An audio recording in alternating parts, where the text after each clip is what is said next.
ይሄ አሁን የምታየው ኮመንት እዚህ ጋር ያበቃል። ምናልባት ዩቱብ ላይ ሲጫን አታገኘው። ቲክቶክ ላይ ለ30 ቀን ቆይቶ ይጠፋል። የነዚህ ሰዎች ንግግር ግን ከትውልድ ወደ ትውልድ ይሸጋገራል ስላለ ማለት ነው ሚዲያ ላይ አየህ። ስለዚህ ፌር መሆን ተገቢ ነው። ፌር መሆን በጣም ተገቢ ነው እና በዚህ አግባብ ቢታይ ጥሩ ነው ለነው። ጨረስክ መሰለኝ። እንግዲህ ሰማኋቸው ያው ያሉት እርግጥ ያሉበት ምክንያትም ይኖራል። ለምሳሌ አሁን ስዕል አይደኖ የሆነ የሚያናድዱ አንተ የሆነ ሰው ሊሰድህ የሚችለው ወይም ወደ ጠብ የሚያመራው የሆነ ነገር ታፋችን የሚወጣ ነገር አለ። ምናልባት ስዕል አይደኖ እየተቀደደም ነበር በሆነ አካባቢ ያው ቀጥሎ ነው ያ እንግዲህ ሰው እንግዲህ መቼስ ሰው ፍጡር ነው ይጸጸታል። እንግዲህ ብዙ ነገር ስሜት ይኖረዋል ሰው።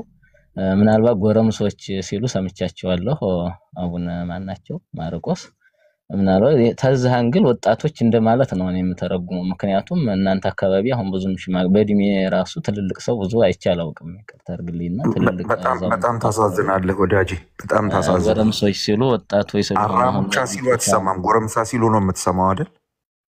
የመረጥክ ነው ምሳሌ ነው። እኔ በእኔ እይታ አሁን ጎረምሳ ጎልማሳ ማለት ለምሳሌ ወጣት ማለት ነው። አራሙቻ ማለትስ ምን ማለት ነው? ወጣት ማለት ነው እህሉ ውስጥ የበቀለ ለምሳሌ ልክ እንደዛ። ምክንያቱም መናፍቃን ሲሉ በእኛ ስንል እኛ ዋናው የምናደርገው በእግዚአብሔር እውቀት ላይ የተነሳውን የሰውን ሀሳብ ግን ከሰው ልብና አይምሮ ውስጥ በእግዚአብሔር ቃል መዶሻ እናፈርሳለን፣ በእግዚአብሔር ቃል ሰይፍ እንቆርጣለን። አይምሮን ሁሉ ለክርስቶስ ወንጌል እንዲታዘዝ ለማድረግ ይሄ ነው በቃ ዓላማችን።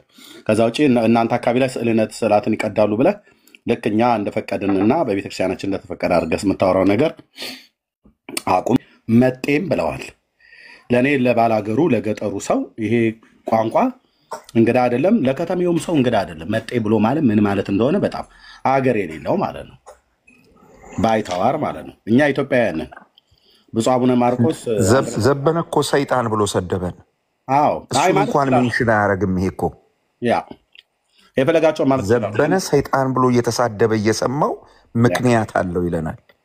ነውር አይደለም እንዴ ወንድማችን? በጣም ነውር እኮ ነው ይሄ። ምክንያት አለው ትለናለህ እንዴ?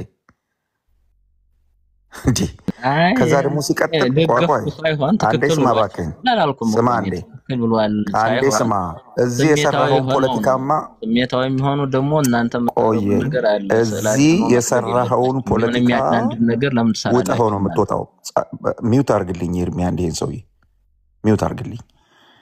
እሺ ሰማሁ። ይሄንን እኮ እኔ አሁን እየደገፍኩ አይደለም። ደንቆሮ ብሎ ቢሳደብም ትክክል አይደለም። ምክንያቱም ወንጌሉ ስለሚለን የምልል አልችልም። ይሄ እንግዲህ ከስሜት አንጻር የመጣ ነው። እናንተ ጋር የሚያናድዱ ነገሮች ሊኖሩ ይችላሉ ከሚል ነው። ይሄን ብትወስድልኝ ደስ ይለኛል። ምክንያቱም እንግዲህ መናፍቅ ማለት ያው መናፍቃንም ያው ወንጌል ላይ ስለተቀመጠ በዛን ሰዓት እኔ ክርስቶስ ነኝ እያሉ በዛ አለ ቢሏቸው አትስሙ፣ የበግ ለምድ ለብሰው ከሚመጡባቸው ተጠንቀቁ ከሚለው አንጻር ወስደውት እንጂ ሙሉ ወይ ማራከስ አይደለም። እንደገና መጤም ብለህ ቀድም የተረጎምከው መጤ ያሉት እናንተን ተዛ አልተወለዳችሁም ሳይሆን ያው አስተምሮ ምናልባት የሉተራውያን የውጭ አይነኬዝ ነገር ነው የሚል አካሄድ ነው። እኔ እስከመሰለኝ ድረስ ያሏችሁ መጤ ሃይማኖቱን እንጂ እናንተ ኢትዮጵያውያን ወይም ሱዳናውያን ናችሁ እያሏችሁ እንዳልሆነ ነው እኔ የገባኝ። ስድቡን ተመካክራችሁ ነበር። እሳቸው ሲሳደቡ እኔ ቀርቤ ተረጉሙልዎታለሁ፣ እርስዎ እንዲበሏቸው። እኔ ግን ተርጓሚውን እየቀረብኩ በየፔጁ ላይ ያቀርባለሁ ብለህ ነው? ያረን ያላውቃቸውን ሲጀመር እንዴ ካላወቃቸው ታዲያ እሳቸው የተናገሩትን አሁን መጤ ብሎ የሚለውን ቃል ተመርታችሁ እንጂ አሁን ትታሰማኝ ነው። እኔ ራሱ እየሰማሁ ያለሁት እንጂ ተከታትየው ማለት ያ ፓስተር እንዳለህ ነው። ለሊና ኑር ዳኒ ያለህ አንዴ። እሺ ዳግዬ ዳኒ ያለህ ዳኒ። እሺ ዳግዬ ትቀጥላለህ። ዳኒ ያለህ ካለህ አለው በለኝ። አለው ወንድምነት አለው። ቤቱን አንድ የመራው እራት ልብላ። ዳግዬ ቀጥል። ቴንኪው። እሺ አይ ጀስት ለመጠየቅ ነው። ስድብም አንደምታ አለው እንዴ ለማለት ነው። ቀጥሉ በቃ።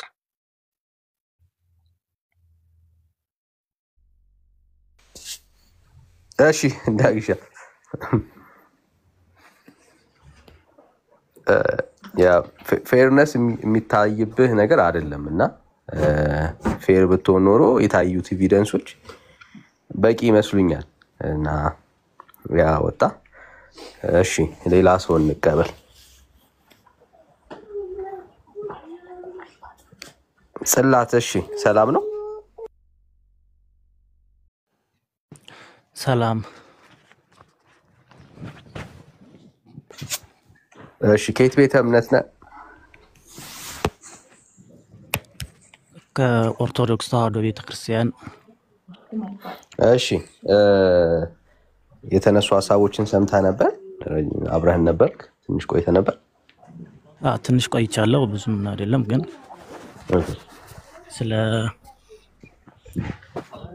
ጽንሱ በማህፀን እንደሰገደ እዛ ላይ ነው የደረስኩት።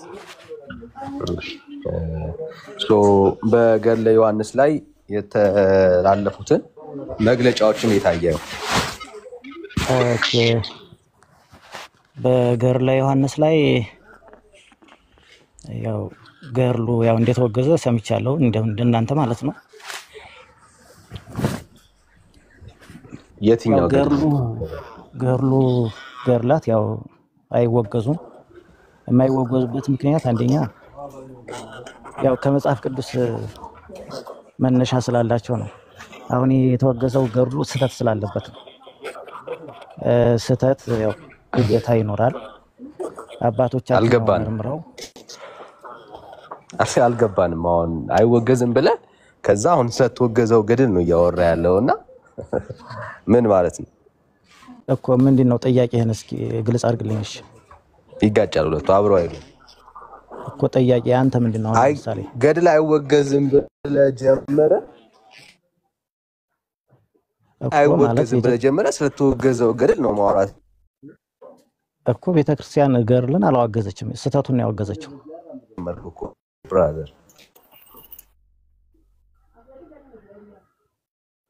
በውስጡ ያለውን ስህተት መጽሐፉ ስህተት ስላለበት ነው ያወገዘችው እንጂ ገድል አልተወገዘም እስካሁን በቤተክርስቲያን ማለት ነው።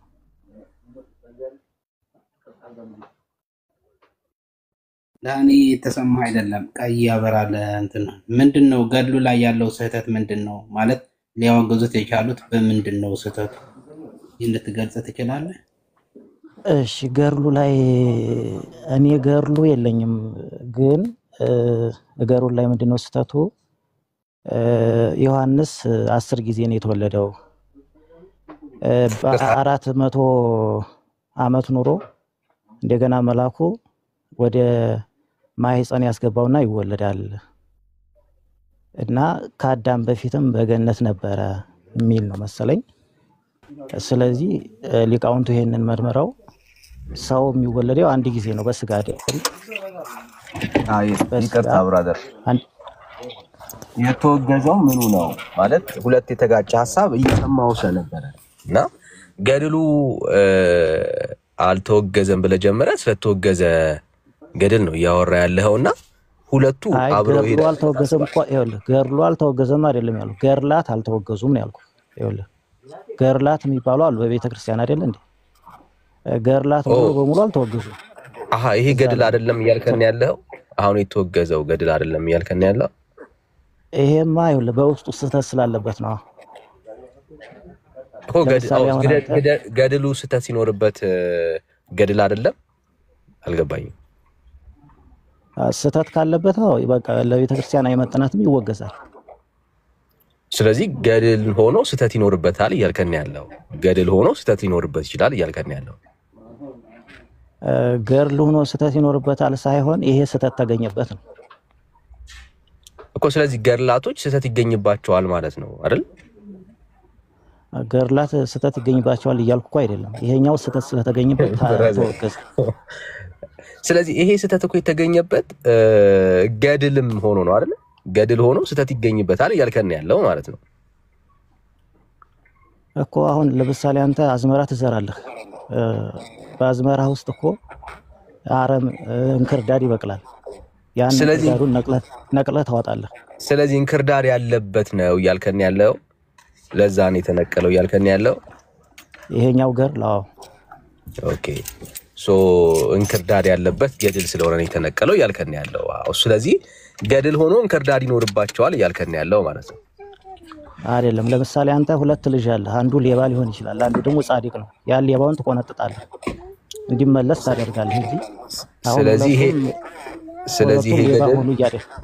ስለዚህ ይሄ ገድል ሌባ ነው እያልከን ያለው አሁን የተቆነጠጠው እና ስተት ባይኖርበት እንዴት ይወገዛል? ስተት ስላለበት ቤተክርስቲያኗ አወገዘችው።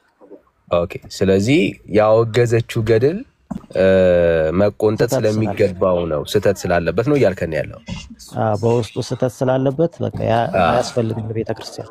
ሌሎቹ ብላ። ኦኬ። የትኛው ገድል ነው ግን ታውቀዋለህ? የትኛው ገድል ነው አሁን የተቆነጠጠው? የትኛው ገድል ነው? የዮሐንስ ገድል፣ የመጥምቀ መለኮት ቅዱስ ዮሐንስ ገድል። ኦኬ። የዮሐንስ ታትሟል? ባይታተም እንዴት ይወገዛል ብለን እነሱ ደግሞ አንድ ግለሰብ ታትሟል ማለት ነው። ኦኬ። አንድ ግለሰብ ናቸው፣ አንድ አባት ያሳተሙት። ከዚያ ሊታረም ወደ ሊቃውንቱ ሲቀርብ ይሄንን ስተት አገኙበት። አይ ከየት ነው የመጣው? ብራናውስ እንዴት ነው? ከየት እናቱ ከመጀመሪያ ምናምን ብለው አልታተመም ማለት ነው። ህዝቡ ጋር አልተሰራጨም ማለት ነው። ያው ገበያ ላይ አልዋለም፣ ግን በስጦታ መልክ አንዳንድ ሰዎች ላይ ሊደርሳቸው ይችላል። እንግዲህ ማለት ሳይታተም ገበያ ላይ ደርሳቸዋል። ቤተክርስቲያን ውስጥ አገልግሎት ይውላል እያልከን ያለው ሳይታተም አይደለም፣ ታትሞ ወደ ሊቃውንቱ ቀረበ በመጀመሪያ ማለት ነው። ታትሞ ነው ወደ ሊቃውንት የሚቀርበው ቤተክርስቲያን ውስጥ ማለት ተሰራይቶ ነው ከዛ ወደ ሊቃውንት የሚቀርበው ማለት ነው።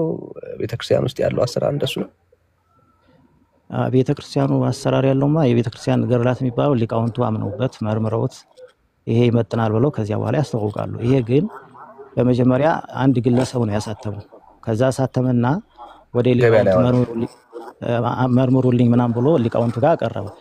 ከዚያ ሊቃውንቱ ሲያዩት አይ ይሄንን ማረም አልችልም ስተት አለበት ብለው እነዛ ሊቃውንት ወደ ቅዱስ ሲኖዶስ ይሄንን ጥያቄ አቀረቡ ማለት ነው እኮ። እያልከን ያለኸው አንድ ገድል ያትምና አንድ ግለሰብ ድንገት ተነስቶ ሐሰትንም ሌባ የሆነውንም ነገር ሁሉ ሰብስቦ ያትምና ካተመው በኋላ ነው ቤተክርስቲያን ማሳተም ማለት ነው። ድጋሚ ማለት ተሰራይቷል። ኦልሬዲ በአንተ ንግግር መሰረት ሰዎች ጋር ደርሷል። ቤተክርስቲያን እየተጠቀመችበት ነው። ከዛ በኋላ ነው ማለት ነው ድጋሚ ሊቃውንት ተሰብስበው የተሰራጨውን መጽሐፍ አይ ይሄ ትክክል አይደለም ትክክል ነው ብለው የሚያስቡት ማለት ነው። አይ በመጀመሪያማ ግለሰቡ ያሳተማል። ካሳተመው በኋላ ለሊቃውንት ያቀርባል። ከዚያ በኋላ ነው ወደ ገበያ የሚወጣው እውቅና የሚያገኘው ማለት ነው። እውቅና ሳያገኝ ነው አሁን የተሰራጨው ማለት ነው። ቤተክርስቲያኒቱ ውስጥ እንግዲህ በሰሜኑ አካባቢ ተሰራጭቷል ምናምን እያሉ ነበርና ከሰማው ቪዲዮን እውቅና ሳያገኝ ነው ማለት የተሰራጨው እኮ። ሊቃውንቱ አላዩትም፣ አልመረመሩትም። ይሄ ሰውዬ ያሳተመው በራሱ በፍላጎቱ ያው እንዲሰራጭ ሊያደርግ ይችላል እንግዲህ እኮ ማለት ነው ያመጣው። እንግዲህ ብራዘር ያልገባን ነገር ይኸውልህ ቤተክርስቲያኒቷ የምትጠቀምባቸው መጽሐፍቶች ናቸው አይደል? ገድላትና ተአምራት ገድላትና ተአምራት። አዎ ኦኬ።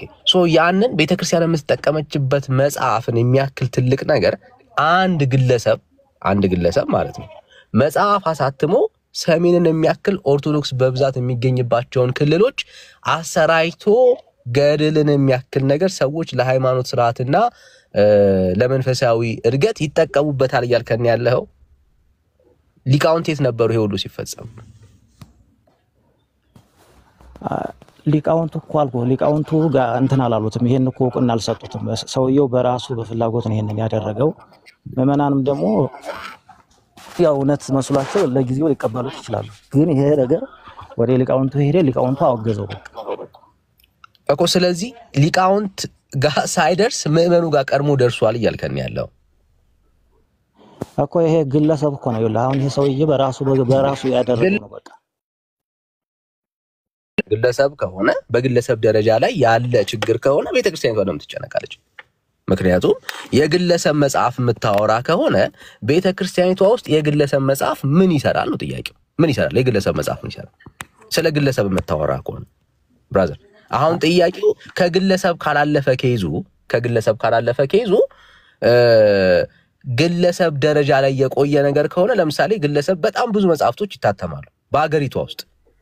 እነኛ መጽሐፍቶች ሁሉ ሊቃውንት ወጥተው እና ተሰብስበው እነኚህ መጽሐፍቶች ስተት ናቸው አላሉ። የግለሰብ መጽሐፍቶች ስለሆኑ ማለት ነው እነኛ ጉዳዮች። አሁን እያወራን ያለነው አንለስ አዘርዋይስ ቤተክርስቲያኒቷ ውስጥ ገብቶ የቆየ የስተት ትምህርት ቤተክርስቲያኒቷ ውስጥ ያለ ህዝቡን እያሳተ ያለ መጽሐፍ ካልሆነ በስተቀር አንድ ግለሰብ ባደረገው ነገር ይሄን ያክል ሊቃውን ተሰብስበው ቤተክርስቲያኒቷ እስክትናወጥ ድረስ እነኚህ ሊቃውንት የት ነበሩ? ብራዘር ጉዳዩ ግለሰብ አይደለም ማለት ነው። መልካም ይሄ ያልከው ጥያቄ አሪፍ ነው፣ ተቀብያለሁ። ሊቃውንቱ ጋር ስላልደረሰ ነው። አንድ ወንጀለኛ እኮ ወንጀል ሲሰራ ፖሊስ እጅ ላይ ገባ ይችላል፣ ሊያውክ ይችላል ህዝቡን ውስጥ ለውስጥ ተመሳስሎ ማለት ነው። ግን ህግ ከቀረበ ያ ወንጀለኛ ይታሰራል ማለት ነው። አሁንም ይሄ ገርል ሊቃውንቱ ጋር አልደረሰም። በቃ ግለሰብ የሰራው ስራ ነው። ውስጥ ለውስጥ አሰራጨው፣ ከዛ ወደ ሊቃውንቱ ሄደ፣ ሊቃውንቱ አወገዙት ማለት ነው። እሺ ጥሩ። ስለዚህ አሁን ገና እየተሰራጨ ያለ ነው፣ ውስጥ ለውስጥ ሄደ መጽሐፍ ነው ምናምን እያልከን ያለው። እሺ አሁን እስከ ፊት ለፊት ያለው ወንድምነት ላይ ፊት ለፊት ላይ የምታየው በገድለ ዮሐንስ ላይ ያለውን ሐሳብ ትቀበለዋለህ? ይሄንን ገድለ ዮሐንስ ላይ አቀበለዋለሁ። ይሄንን ትቀበለዋለህ? አቀበለዋለሁ። ያው ማለት ምን ማለት ነው? ማለት ትቀበለዋለህ በእርግጠኝነት? አቀበለዋለሁ። ቤተክርስቲያኗ የተቀበለችውን እቀበለዋለሁ።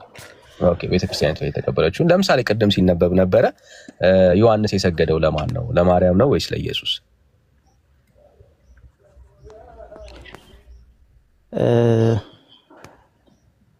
ለኢየሱስ ይላል። ለማርያምም ሰገደ ይላል። ለማርያምም ሰገደ። ቢልም አይጣላም። ለማርያምም ሰገደ። ኦኬ፣ ለማርያም መስገድ ማለት ለኢየሱስ መስገድ ማለት ነው። እንደዛ ነው? አይ እንደዛ አይደለም። ለምሳሌ አሁን ካልሆነ ይጋጫል። ብራዘር ምን ሆነ ነው? አይ ለምሳሌ አሁን ወንጌል ላይ ማለት ኢየሱስ ክርስቶስ እኔ የዓለም ብርሃን ነኝ አለ አይደል? እንደገና ስላለ ነው ሐዋርያት ስላለ ነው የዓለም ብርሃን ነኝ አለ ስላለ ነው።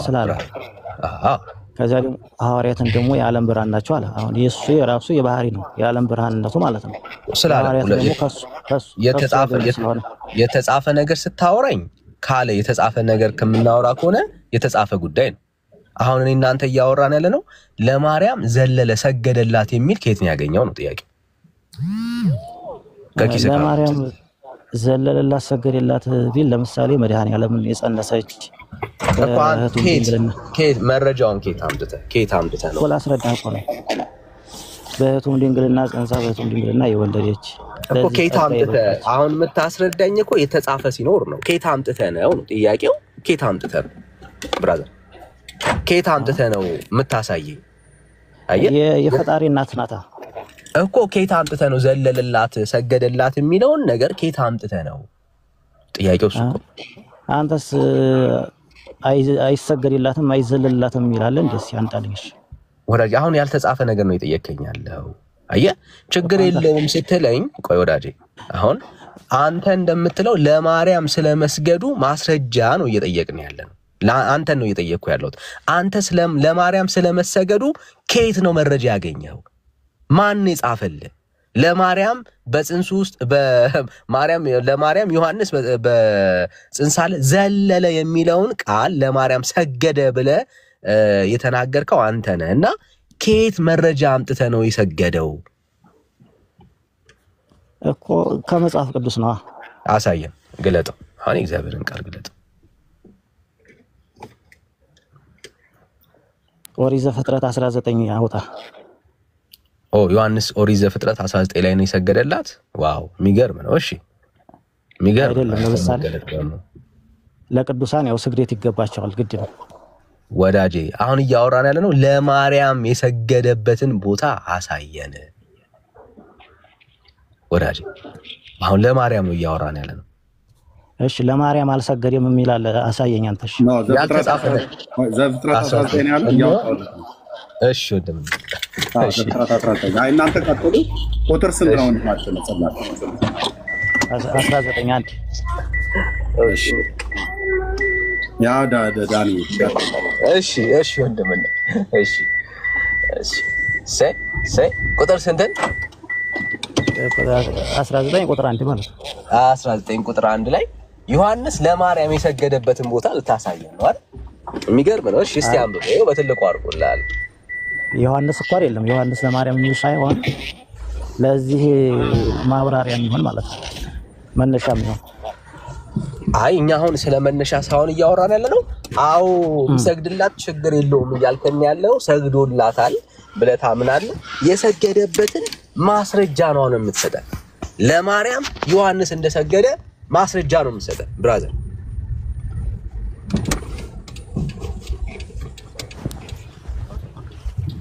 ወዳጅ እየሰማሁ ነው። ማስረጃ እየጠበቅን ያለ ነው በጉጉት ማለት ነው። አይ ይኸውልህ ምን መሰለህ አሁን አንተ ለማርያም የሰገደላትን አውጣ ነው የምትለኝ። ለማርያም ይሰገዳል የሚል ከመጽሐፍ ቅዱስ ስጠኝ። ዮሐንስ ለማርያም ሰገደ የሚል ከመጽሐፍ ቅዱስ አውጣ ነው የምትለኝ። አንዳንድ መረጃዎች ችግር የለውም እኮ ለማርያም ዮሐንስ ሰገደ የሚል አውጣ ከመጽሐፍ ቅዱስ ነው የምትለኝ። እኔ ደግሞ በመጽሐፍ ቅዱስ መረጃነት ነጋገር ስለ ግዴታ ያንን ነው የምትለው። እንደዛ ካልክ ደግሞ አንተ ዮሐንስ ለማርያም አልሰገደም የሚል አንጣልኝ። ስለሌለ እኔ ይሄው ልመልስልህ። ስለሌለ ለማርያም ሰገደ የሚል ስለሌለ አለመስገዱን ያሳያል። ለማርያም ስላልሰገደ ማለት የሰገደ የሚል የለም። ስለ ማርያም ሰገደ የሚል በሌለበት ቦታ ላይ ለማርያም ሰገደ ብዬ ላምን አልችልም። አልተጻፈም እኮ። እንደዛ ከሆነ በመጽሐፍ ቅዱስ ለማርያም ሰገደ የሚል ያልተጻፈ ነገር ማስረጃ እየጠየቅ ላሳይ አልችልም። ስለሌለ ማለት አንተ ስለሌለ ቀንስ የለም መጽሐፍ ቅዱስ ውስጥ በቃ ይሄ ማስረጃ ነው፣ በቂ ማስረጃ ነው። የሌለ ነገር የለም ማለት ነው። የሌለን ነገር ላሳይ አልችልም። አንተ ግን አለ ብለህ እያመንክ ነው ያለው። ዮሐንስ ለማርያም ሰግዶላታል ብለህ እያመንክ ነው ያለው። ላንተ እምነት አለ ብለህ የምትናገር ከሆነ አሁን ማስረጃ ስጠ። ልክ ዘፍጥረት ብለህ እንደጠቀስከው ሁሉ የእግዚአብሔርን ቃል ገለጠውና ለማርያም የሰገደ ዮሐንስ ካለ አሳየን። ከሌለ ውሸት ነው ማለት ነው። ይሄንንም ገድል እንደ ውሸተኛ ወይ ደግሞ ሌባ ብለህ እንደገለጽከው መቆንጠጥ እንደሚገባው ይሄንንም መጽሐፍን እንይዘዋለን ማለት ነው። ወዳጅ የሌለ ነገር ውሸት ያወራስ ነው ማለት ነው እኮ። ዮሐንስ አልሰገደም ለማርያም አልሰገደላትም የሚልም የለም። እንደዛ ደግሞ ለመቀበል አይቻልም። እንደዛ ሰግዷል ዮሐንስ ለማርያም አልሰገደላትም በጻፉ ብሎ ስላላስቀመጠ ሰግዷል ብለህ ታምናለህ ወይ ነው ጥያቄው። እንዴት ለፈጣሪ እናት እንኳን እሱ መላኩ ሰግዷል ብለህ ታምናለህ ወይ ነው ጥያቄው። አምናለሁ። ሰግዷል ብለህ ታምናለህ ወይ? አምናለሁ። ሰግዷል ብለህ ታምናለህ? እሺ ማስረጃ የፈጣሪ እናት ናት። እምነትህን አሳየን ከእግዚአብሔር ቃል ለማርያም እንደሰገደ። ግምት አታውራ ወዳጅ። አሁን ትልቁ የቤተክርስቲያናችሁ ችግር ምንድነው? ግምት ነው የምታወሩት። አየህ ያልተጻፈ ነው የምታምኑት። እሺ ግምት ካልሆነ አሳየን። ዮሐንስ ሰገደላት የሚል አሳየን ብራዘር እኮ። ቆይ አንድ ጥያቄ ልጠይቅህ። የውሸት ሌባ ነው ማለት መቆንጠጥ አለበት። አንድ ጥያቄ ልጠይቅህ። አንድ ጥያቄ ልጠይቅህ። ምን ጥያቄ ጠይቀኛለህ? ማስረጃውን አሳየኝና ከዛ ትጠይቀኛለህ። ማስረጃ አሳየኝ። ሰግዷል ብለሃል። ማስረጃ እዚህ ላይ ልጠይቅህ ብዬ ማስረጃ አንተ ብራዘር መጀመሪያ ማስረጃ አቅርብ። ሰግዷል አልክበት ማስረጃ አንተ። እሺ አንተም አይሰገድም ዮሐንስ መስገድ የለበትም የሚል አንተ ማስረጃ ዮሐንስ ለማርያም አልሰገደላትም። ያኔ አይ እንኳን ዮሐንስ መልአኩም ሰግዶላታል እያለ ነው። እንኳን ዮሐንስ መልአኩም ሰግዶላታል እያለ ነው። እስኪ ወይ መልአክቱን ሞክር ዮሐንስ ስላልተገኘ። እንደዛ አለ። አልሰማሁትም። አይገርምም? አውለጦኛል ዳክሼ። አይ ጥያቄ ልጠይቀው ነበርም ያለ ወይ መልአኩን ሞክር እስኪ። መልአክ ዮሐንስ አልተገኘም። እስኪ መልአኩን ሞክር። መልአኩ ሰግዶላታል አይደል? ቀጥሉ እስኪ። ጥያቄ ልጠይቀው ነበር። ኦርቶዶክስ ጥያቄ እንጂ መልስ የላትም በለና ፈቃደኛ ከሆንክ ብዬ ነው። ፈቃደኛ ከሆንክ እኮ ኦርቶዶክስ ጥያቄ እንጂ መልስ የላትም ብለህ ንገረንና ከዛ እንቀጥል። ችግር የለም ብራዘር። ኦርቶዶክስ አይ መልስ ጥያቄ እንጂ መልስ የላትም ካልከን ማለት ነው ብራዘር። መልስ አላት እንጂ አንተ አሁን ለንጉስ መልስ ካላት እንግዲያውስ እየጠበቅን ነው። ለመላእክቱ የሰገደችው መላእክቶች የሰገዱት መቼ ነው? የት ቦታ ነው የሰገዱት? ለማርያም ነው። መላእክቶች የሰገዱት መቼ ነው? የት ምን ላይ ነው? መላእክት ለማርያም ሰገዱ ይላል እንዴ? አልሰገዱም መላእክቶች ለማርያም? አይ አልጠየቅህ። አሁን ይሄን ጥያቄ መች ጠየቀኝ? በመጀመሪያ እኛውን እንጨርስ ብዬ ነው። አይ ዳግሻ እየጠየቀ ነበርና እንኳን እሱ አለ ዳንኤል እንኳን እሱ መልአኩም ሰግዶላት ይላል አለ። መልአኩም የሚለው ገብርኤልን ነው እንግዲህ መሰለኝ። አይ እሱን አይደለም። አይ እሱን አይደለም። የሰገደላት መልአክ አለ። የሰገደላት መልአክ ሳይሆን አይደለም። እሱን ሳይሆን እኔ ያልኩት ከመላእክትና ከመላእክና ከማርያም ማን ይበልጣል? የሰገደላት መልአክ አለ። እሱ ላይ እኮ አይደለም። እሱ ላይ ገና አልደረስንም። የሰገደላት መልአክ አለ። እሱ ላይ አልደረስንም ነው የምልህ። የሰገደላት መልአክ አለ። ይሄኛውን እንጨርስ ነው የምልህ እኮ ነው። የሰገደላት መልአክ አለ። እሺ ይሄኛውን ሳንጨርስ የሰገደላት መልአክ አለ። ወይ ጉዲ! እንደማመጣ አይሻልም ግን ወንድሜ እኮ የሰገደላት መልአክ አለ። የኔን ጥያቄ ለምን አይቀበለኝም እሱ? የሰገደላት መልአክ አለ። አውራ ጉዲ! ጨዋታ ነው እንዴ? ኦኬ ዳኒ ቀጥሉሽ። እሺ ዳግሻይ እሺ ሁለተኛ ተሳስተ መልአክም አልተገኘም ዳኒ። መልአክም አልተገኘም። ቀጥሉ። እሺ ዳግሻይ ሌላ ጊዜ ሁለተኛ ተሳስተ መጽሐፍ ቅዱስ የማይለውን ነገር በድፍረት የወንጌል አማኞች ቤት ገብተህ አታውራ። አየህ እንደዚህ መዋረድ ስላለ ማለት ነው። አየህ ችግር የለውም የምትለው እናንተ ቤተ እምነት ውስጥ ነው። እኛ ጋር ግን ችግር የለውም የማለት አቅም የለም። ምክንያቱም ችግር የለውም ካልከን ከእግዚአብሔር ቃል እውነት አንፃር ስለምንጠይቅ ማለት ነው።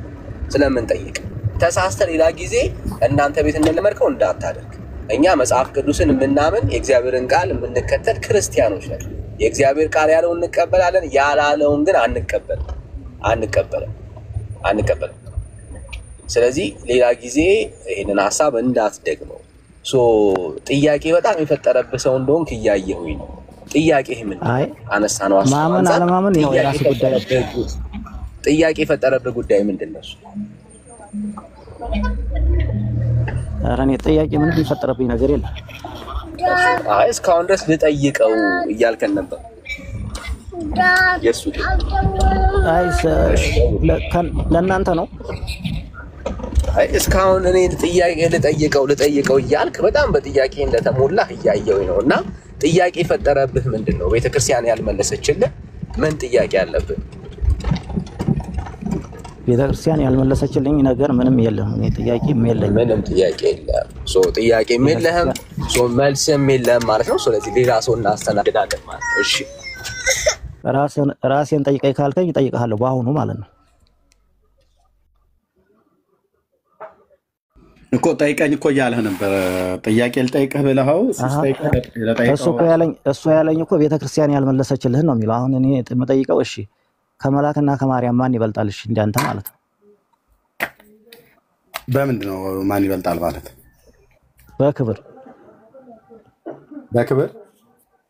በክብር ማለት ነው። ኦኬ የመላእክት አፈጣጠራቸው የተለየ ነው፣ የሰውም አፈጣጠር የተለየ ነው። ይበልጣል ያንሳል ተብሎ የሚባለው ነገር የለም።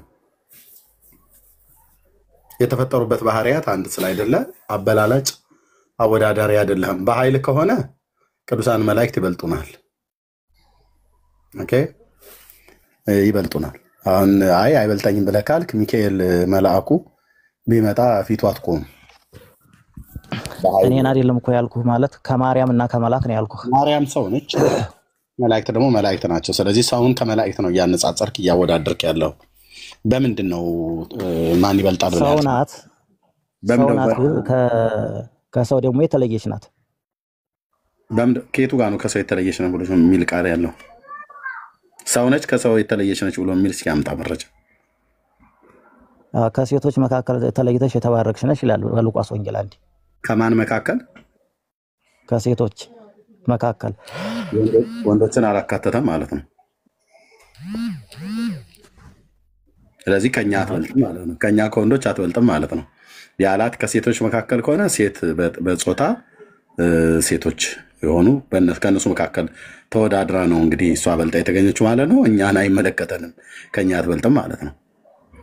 ስለዚህ ወንድሜን ጥያቄ ልጠይቅ የፈለግኩት አሁን ሰዎች ለመላእክት ሰግደዋል። ይኸውልህ ለመላእክት ሰግደዋል፣ የጸጋ ስግደት ማለት ነው፣ የአክብሮት ስግደት ማለት ነው። አንተም ለአንድ ንጉሥ እናት ለንጉሥ ወታደር እንደምታከብር ሰዎች ለመላእክት ሰግደዋል ነው አይደል ያልከኝ? አዎ ለምሳሌ የጸጋ ስግደት ሰግደዋል አይደል ሰዎች። ለማለት ደግሞ መላእክት ስለ ሰዎች አልሰገዱ?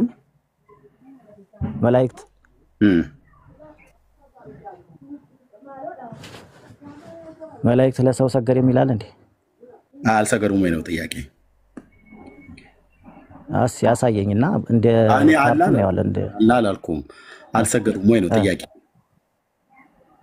መላእክት ለሰው እንዴት የት ላይ ካለ እንግዲህ እናየው እስኪ መጽሐፉን አውጣው ነው። አይኔ አላልኩም አልሰገዱም ወይ ነው ጥያቄ? አልሰገዱም ወይ ሰግደዋል? መላእክት ለሰው ነው። ሰዎች ለመላእክት እንደሰገዱ ነው እንግዲህ መጽሐፍ ቅዱስ ላይ የተጻፈው እንጂ መላእክት ግን ለሰው ግን አልሰገዱ። የእግዚአብሔር አገልጋዮች በእግዚአብሔር ፊት ስለሚቆሙ ታዛዦች አገልጋዮች ስለሆኑ እኮ ለሰው አልሰገዱ። ጥያቄን እየሰማው እንዳልሰማው ነገር አታድርገው። ለሰዎች አልሰገዱ። ኦኬ ከሰማው ሰዎች ለመላእክት ሰዎች ለመላእክት እንደሰገዱ ሁሉ መላእክትስ ለሰው ልጆች አልሰገዱም ወይ ነው እየጠየቁ ያለው እኮ። መላእክት ለሰው ልጆች ሰገዱ የሚል መጽሐፍ ቅዱስ ላይ አለ ብለህ ጠይቀኛ እንደዛ ከሆነ። ኦኬ በቤተክርስቲያናችሁ መጽሐፍት መላእክት ለሰው ልጆች ሰግደዋል ብሎ የሚል የለም? እሺ ያውጣው እንደው ማለት ይኖር እንግዲህ እስካሁን አላየሁት አላነበብኩትም። ሁሉም እኮ ይታወቃል ማለት አይደለም ኤርሚ። ብዙ መጽሐፍት አሉ፣ ገድላት አሉ፣ ድርሳናት አሉ። እያንዳንዱ ሰው ያውቃል ማለት አይደለም። መንገርህ ግን ቤተክርስቲያኗ ስህተት ነው ወይስ አውርዳ አውጣውና ነው እስኪ ነው ቢኖር ስህተት ነው ወይስ እውነት ነው? አይ እንዴት ነው እንደ አውዱ ይፈታል፣ ችግር የለውም ካለ ማለት ነው። እስኪ እናየውና እሺ እንደ አውዱን ፈትዋ እንደ አውዱ አለ አይደል? ኦኬ ቴንክ ዩ። ከመጽሐፍ ቅዱስ ልጀምር ከእናንተው ማለት ነው። 10 ሰከንድ ቅድም በስጦታ ነበረ ይሄ ገድለ መጥምቀ ዮሐንስ ለሰዎች የተሰራጨው ብሎ ነበር ሰውየው። እሱም ይሄን ተከትሎ አዎ በስጦታ ነው ብሎ ነበር። አንተ እጅ ላይ መጽሐፉን እያየሁት ነው። ማን ነው በስጦታ የሰጠህ? እኔ ነኝ። አንተም ሰጠው ነው በስጦታ? እኔማ በገንዘብ ተገዝቶ ነው። ስለዚህ ይሸጣል ማለት ነው። ስጦታ ነበር እየተሸጠ ነው። ስለዚህ ጽላት አትዋሽ ለማለት ነው። እሺ መቃብያን ሳልሳዊ ቀዳማዊ ካለ ሳልስ ኦኬ መቃብያን ሳልስ ከመጽሐፋችሁ ስንጀምር ቁጥር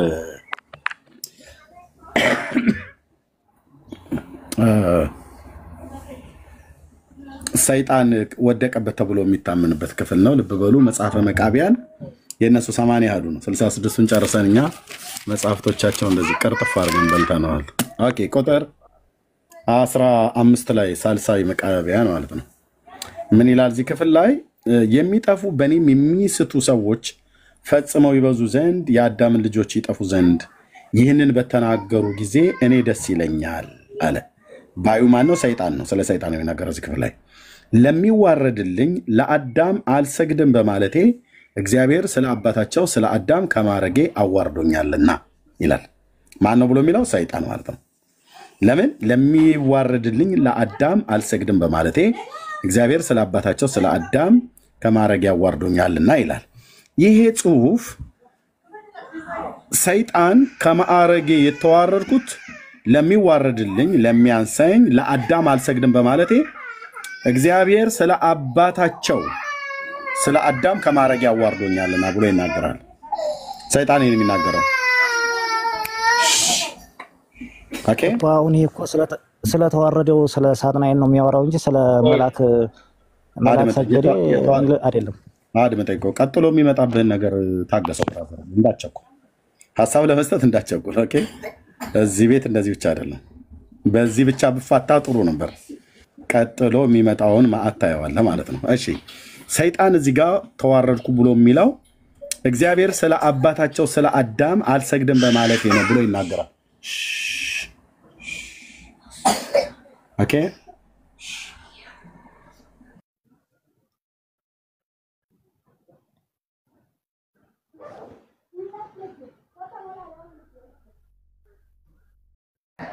እሺ ለሚሰግድልኝ ለአዳም አልሰግድም በማለት ተዋረድኩ ነው ብሎ የሚለው ይሄ እንግዲህ ለሰይጣን ነው እንጂ ለቅዱሳን መላእክት አይደለም ማለት። ይሄ ትምህርታቸው በዚህ በሰማንያ አሐዱ መጽሐፈ መቃብያን ሳልስ ላይ ብቻ አይደለም የሚገኙ። ልብ በሉ። በድርሳነ ሚካኤል ዘወረሃ ጥቅምት፣ በድርሳነ ሚካኤል ዘወረሃ ሚያዝያ ላይ፣ ገድለ ጊዮርጊስ ላይ ሁሉ ጭምር ይገኛል።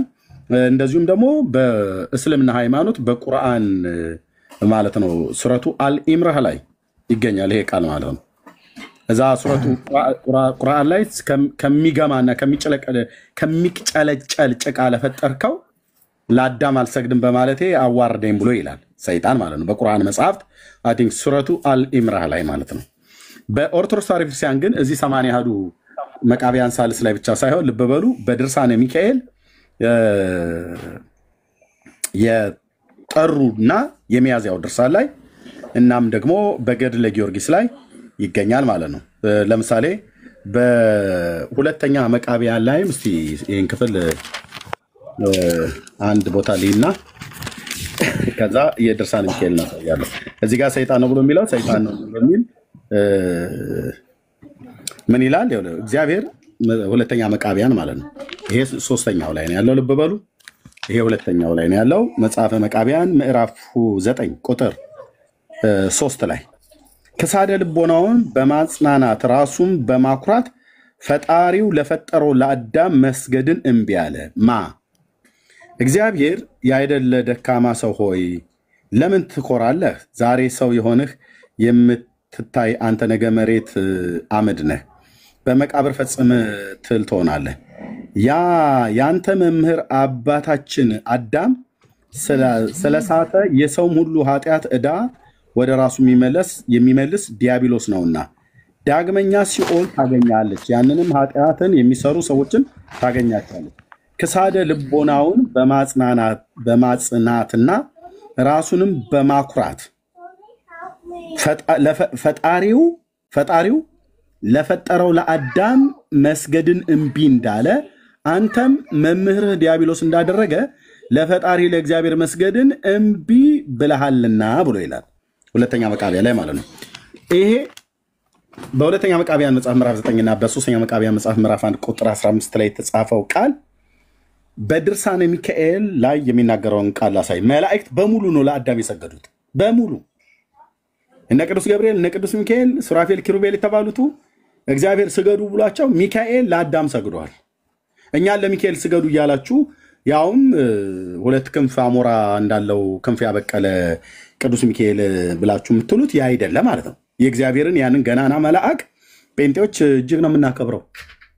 ኦኬ፣ እሱ የቆሎ ባልንጀራችን አይደለም። መጥቶም አይተኑም አናቅም፣ ግን መላእክት ይጠብቁን ዘንድ እግዚአብሔር እንደሚያዛቸው እናውቃለን።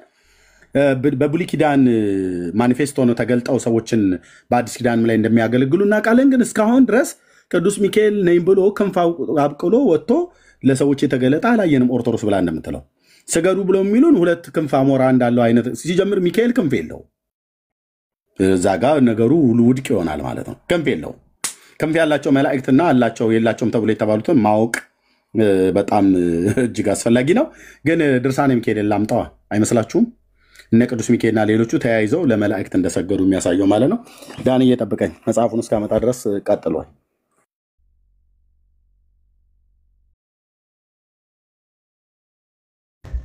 እሺ ወንድም፣ እሺ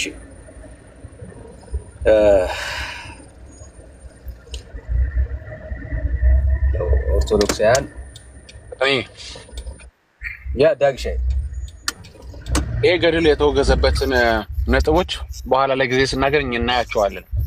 ይሄን ገድል እንዲወገዝ ካደረጉ ነጥቦች ውስጥ ሁለት ሶስቱን በወፍ በረር ብንመለከት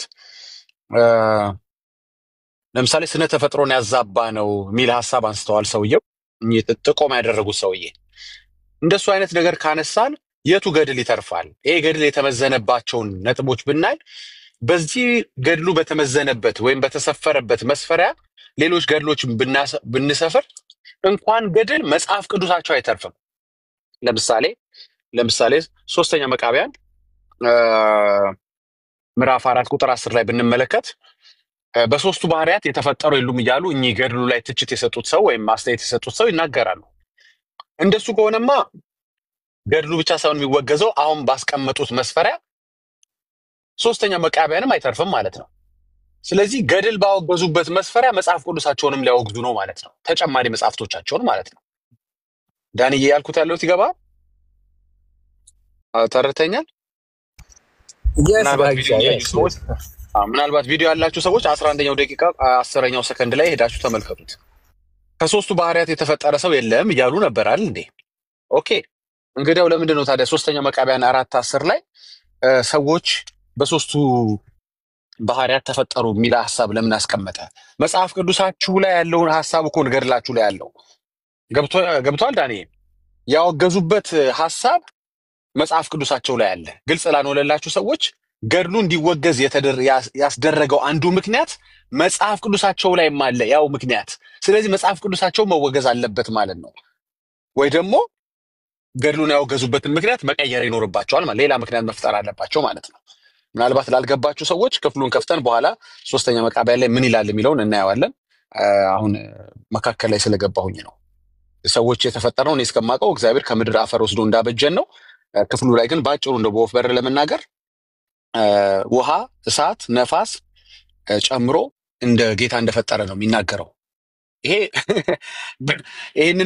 ይሄ ሐሳብ ገድሉን ውድቅ እንዲሆን ካደረገው ሐሳብ አንዱ ነው። እንደዛ ከሆነ ሶስተኛ መቃብያንም ውድቅ መሆን አለበት ማለት ነው። ወይ ገድሉን ይቅርታ መጠየቅ አለባቸው ሰውየው። እሺ በኋላ በደንብ እንሄድበታለን። ኤርሚ ይመጣል። እሺ ቴንክ ዩ። ይሄን ጨርስና ወደ ገድሉ እንመለስ። ወንድማችን በ80 አሐዱ እሺ እዚህ 1000 ሰው አለ። ቢሃይንድ ባይ ስንት ነው የሚያየው? ስንት ሰው ነው የሚያየው ወገኖች? ቢሃይንድ ባይ ስንት ሺህ ሰው ነው የሚያየው? ልብ በሉ። የኢትዮጵያ ኦርቶዶክስ ቤተክርስቲያን ድርሳነ ሚካኤል፣ የኢትዮጵያ ኦርቶዶክስ ቤተክርስቲያን 80 አሐዱ ቢሃይንድ ባይ ስንት ነው ይታያቸዋል ወገኖች?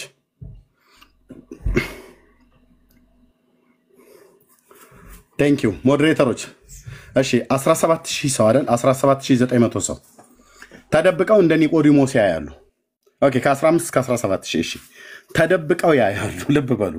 እዚህ ላላችሁ ኦልሞስት 15000 16000 ሰው እገልጠዋለሁ።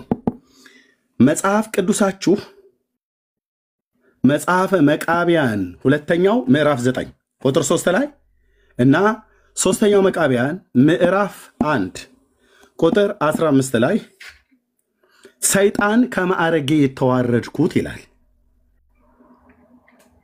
ከኔ ለሚያንሰውና ለሚዋረድልኝ ለአዳም አልሰግድም በማለት ይሄ እግዚአብሔር ስለ አባታቸው ስለ አዳም ከማዕረጌ ያዋርዶኛልና ብሎ ይናገራል በራሳችሁ መጽሐፍት።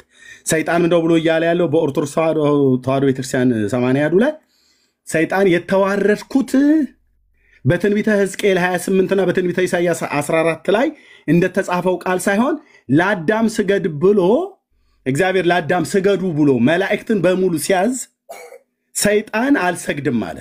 ሌሎቹስ እነ ቅዱስ ሚካኤል ላይ የተቀሩት በሙሉ ሰገዱ። እዚህ ጋር መረጃ ያሳያለሁ። በሙሉ ሲሰግዱ ሰይጣን ግን አልሰግድም ስላለ በዚህ ምክንያት ተዋረድኩ ይላል። የቱ ጋር ነው ብሎ የሚለው?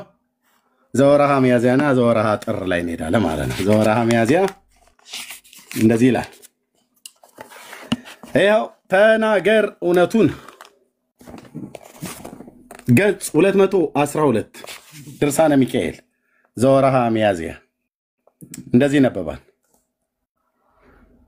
ያ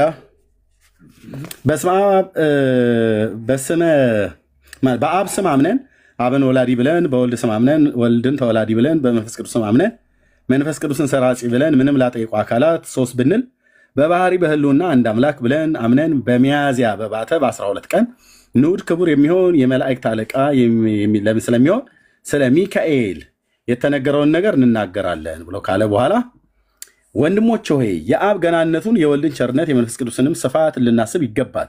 በሰማይና በምድር ያለውን ፍጥረት ሁሉ በስላሴ አንድነት ፈጥሯልና እንዲሁም መድኃኒታችን ኢየሱስ በሰማይ እንደሆነ ሁሉ በምድር እንዲሁ ነው ብሎ በወንጌል ተናግሯልና እንግዲህ በምድር ያለውን እናውቅ ዘንድ አስቀድመን በሰማይ የሆነውን እንወቅ እንረዳ።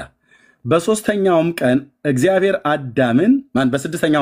አዳምን በስላሴ አንድነት በአንዲት ምክር ፈጥሮታልና እንዲህም ሲል እኛ አብ ወልድ መንፈስ ቅዱስ በአርአያችንና በምሳሌያችን ሰውን እንፍጠር ብሎ ሰውን ፈጠረው፣ ስሙንም አዳም ብሎ ሰየመው። የእግዚአብሔር መልእክተኞች ሁሉ ይሰግዱለታል። ልብ በሉ፣ የእግዚአብሔር መልእክተኞች ይሰግዱለታል ብሎ ነቢዩ እንደተናገረ ይላል። የትኛው ነቢይ የእግዚአብሔር መልእክተኞች ይሰግዱለታል ብሎ እንደተናገረ የነቢዩን ስም ኮት አላደረገም።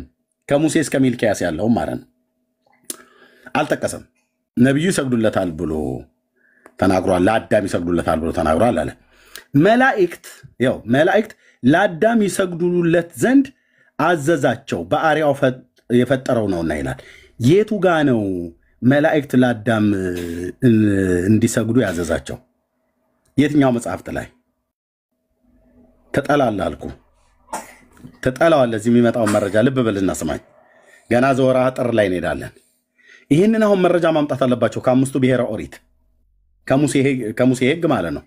ከታናክ ላይ ማሳየት አለበት። ኦርቶዶክሳዊ አቅም አለኝ ማውራት እችላለሁ ብሉይ ኪዳን ላይ አዲስ ኪዳን ላይ ብሎ የሚል ካለ መጋቤ ብሉይ ብሉይ ኪዳን በደንብ የሚያውቅ ይምጣና ከኔ ጋር ያወራል። የትኛው መጽሐፍት ላይ ነው እግዚአብሔር የፈጠራቸውን ቅዱሳን መላእክትን ለአዳም እንዲሰግዱለት አዘዛቸው ብሎ የጻፈ? እሱ መረጃ ያመጣልና ማለት ነው። ኦኬ፣ ንዑድ ክቡር የሚሆን የቅዱስ ሚካኤልን ክብሩን ገናንነቱን እንናገር ዘንድ ይገባል። ለእጆቼ ፍጥረት ስገዱ ሲል የአብን ቃል ሰምቷልና። ለእጆቼ ፍጥረት ስገዱ ሲል የአብን ቃል ሰምቷልና ፈቃደኛ ሆኖ በመሬታዊው አዳም ፊት በጉልበቱ ሰገደ፣ ትሑት ታዛዥ ነውና። ሚካኤል የአብን ቃል ለእጆቼ ፍጥረት ስገዱ ብሎ ሲል ለእጆቼ ፍጥረት የተባለው አዳም ነው የፈጠረው እግዚአብሔር፣ ሰው ነው በእጆቹ የፈጠረውና ሌሎቹ ይሁን በሚል ቃል ተፈጠሩ፣ እሱን ግን በእጅ ከምድር አፈር አበጀው ብሎ ስለሚል በእጆቹ ነው እጆች ሰሩ ይለወሱኝ ብሎ ስላለ ማለት ነው። እና የአብን ቃል ሰምቶ ሚካኤል ታዛዥ ሆኖ ፈቃደኛ ሆኖ በመሬታዊው አዳም ፊት በጉልበቱ ሰገደ፣ ትሑት ታዛዥ ነውና። በእግዚአብሔር አምሳል ስለተፈጠረ ለመሬታዊው ሰው የመላእክት መታዘዝ ለመራዳት ነው፣ መፈጠራቸውም ለሱ ታዛዥነት ነውና ካለ በኋላ ለፈጣሪው አልታዘዝም ያለ ለፍጥረቱ ለአዳም ያልሰገደ ግን ከሹመቱ ተሻረ፣ ከልዕልናው ተዋረደ ይላል። አልታዘዝም አልሰግድም ብሎ ያለው ማን ነው? ዲያብሎስ። እሱ ከሹመቱ ተሻረ። እነ ሚካኤልስ በታዘዙት መሰረት ሰገዱለት። ለማ? ለአዳም። ሰይጣንስ አልታዘዝም ብሎ ስላለ ለፍጥረቱ ለአዳም ያልሰገደ ለአዳም ያልሰገደ መቃቢያን 3ኛው ቁጥር 15 ላይ ምዕራፍ 1 ቁጥር 15 ላይ ያለውን ቃል ልብ በሉ። ገድለ ጊዮርጊስ ላይ አለ በገጽ 58 ላይ፣ ሱረቱ አልኢምራህ ላይ አለ ቁርአን ላይ። ቁርአንንም ሙሉን ስላነበብኩት በአማርኛ ማለት ነው። ከነጃሺ ማተሚያ ቤት ነው የገዛሁት 50 ብር። ኦኬ። እና ከልዕልናው ተዋረደ ይላል። ከሹመቱ የተሻረ ከልዕልናው ግን ከሹመቱ ተሻረ ከልዕልናው ተዋረደ። ለፈጣሪው አልታዘዝም ያለ ዲያብሎስ። ለምን? ለፈጠረው ለፍጥረቱ ለአዳም ያልሰገደ ግን ከሹመቱ ተሻረ። ይኸውን ቀጥታ ከነዛ ሁለት የብሉይ ኪዳን ጉምቱ ነቢያት ጋር ከኢሳያስና ከሕዝቅኤል ጋር ይጣላል። ኢሳያስና ሕዝቅኤል በአንድ አፍ ሆነው በእግዚአብሔር መንፈስ የሚናገሩት ሰይጣን የተሻረበትን ይናገራሉ። እዚህ ግን ለአዳም አልሰግድም ብሎ በማለቴ ነው ይላል። ሁለተኛ መቃቢያን ምዕራፍ 9 ቁጥር 3 ላይ ምዕራፍ 2 ሁለተኛው መቃቢያን ምዕራፍ 9 ቁጥር 3 ላይ ሶስተኛ መቃቢያን ምዕራፍ 1 ቁጥር 15 ላይ ድርሳነ ሚካኤል ዘወርሃ ሚያዝያ ያው ከ1 እስከ 5 ላይ ማለት ነው። ስለዚህ ነቢዩ ዳዊት ትዕቢተኞችን እንደሞተ ሰው አጎሳቆላ እንዳለ ቅትለቱም የተባለ ዲያብሎስ ነው። በትዕቢቱ ከሹመቱ ተሽሯል፣ ከማዕረጉ ተዋርዷልና ይላል። መቼ በትዕቢቱ? እንደው እዚህ ላይ አዳም አልሰግድም በማለቱ አይደል እንዴ? በትዕቢትማ ብሎ የሚለውን እነ ኢሳያስና እነ ሕዝቅኤል ሊናገሩ እንጂ እንዴ ስንቱን ነው ኦርቶዶክስ እኮ በሁሉ ቦታ እኮ ነው በየፌርማታው የምትዋሻው። ህዝቧ አያነብም፣ ቄሱ ሲያነቡ ስህተት አይናገሩም ብሎ በቃ ዝም ብሎ እንደ አፋር ግመል ተያይዞ ወደ ሲኦል እየተነዳለ ነው። ኦኬ ዘወርሃ ጥር ታህሳስ ዘወርሃ ጥር ገጽ ማነው ቁጥር 100 ላይ ከ100 ጀምሮ ኦኬ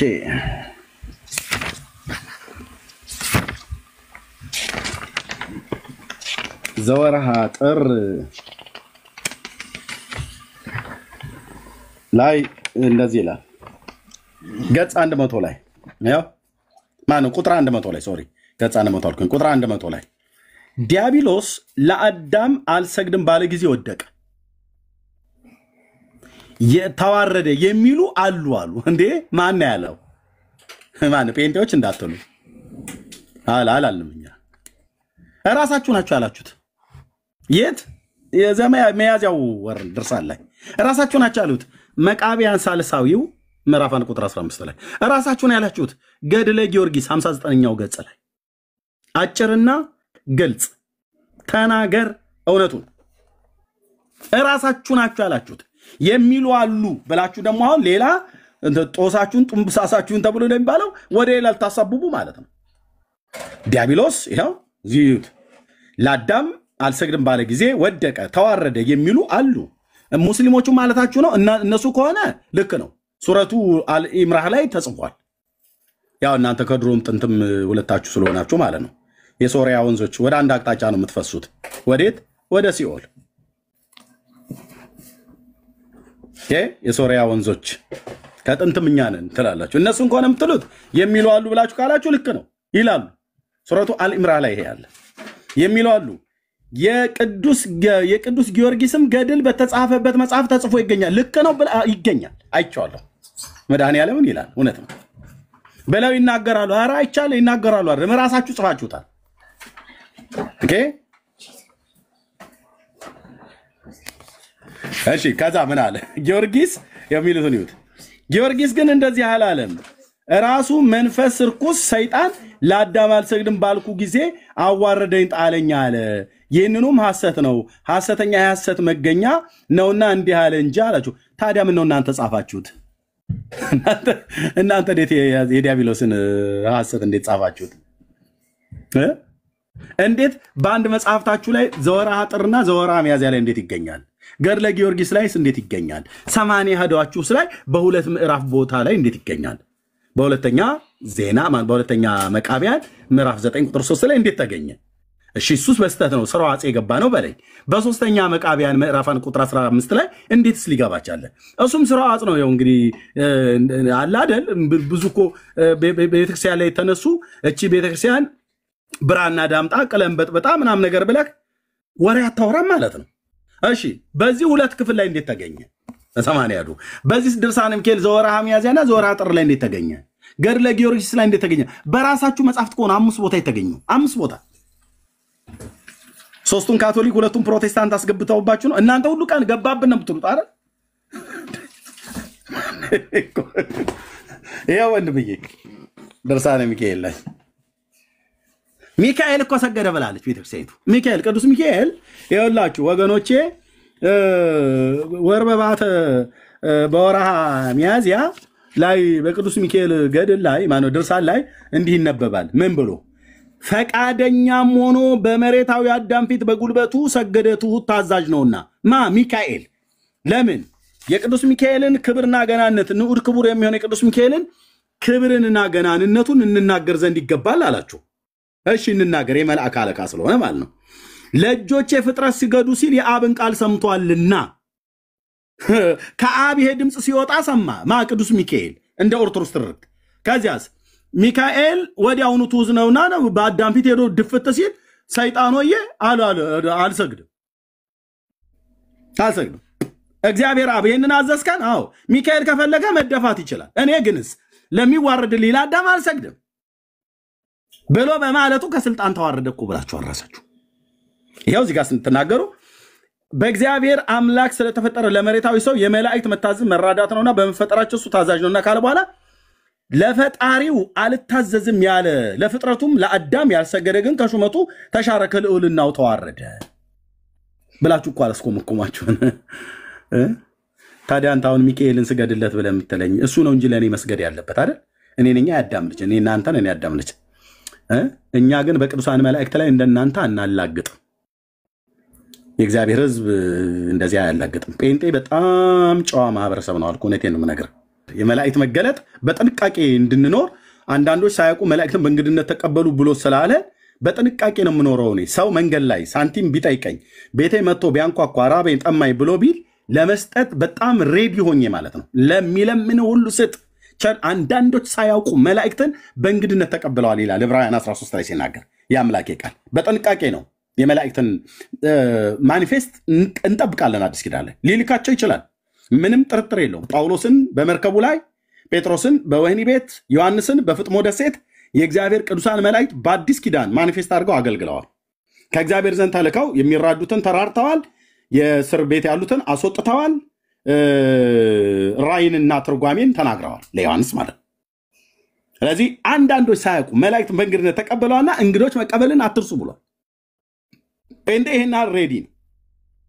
ስለዚህ ቅዱስ ሚካኤል ክንፉን እያማታ መጣ የሚባል ነገር የኦርቶዶክስ ተረት ነው። ብራዘርዬ ሚካኤል ክንፍ አለው ብሎ ያለ የለም።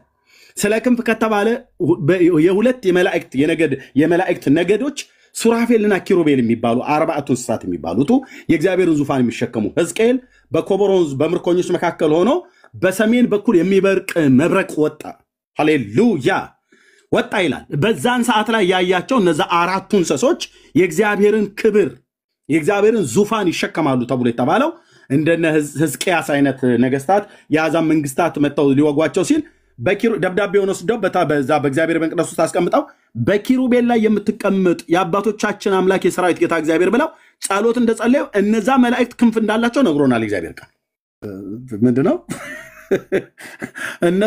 እነሱ ተጠማምደው ያደረጉትን አንተ ለሱ ስገድለት ብለህ ስትለኝ ይቆጨኛል አልኩ። ያ ዘመን ቀዊሚ የቅድመ ስልከ ሶባ አወተር ሲለ እያልኩ የኖርኩበት ዘመን በጣም ይቆጨኛል።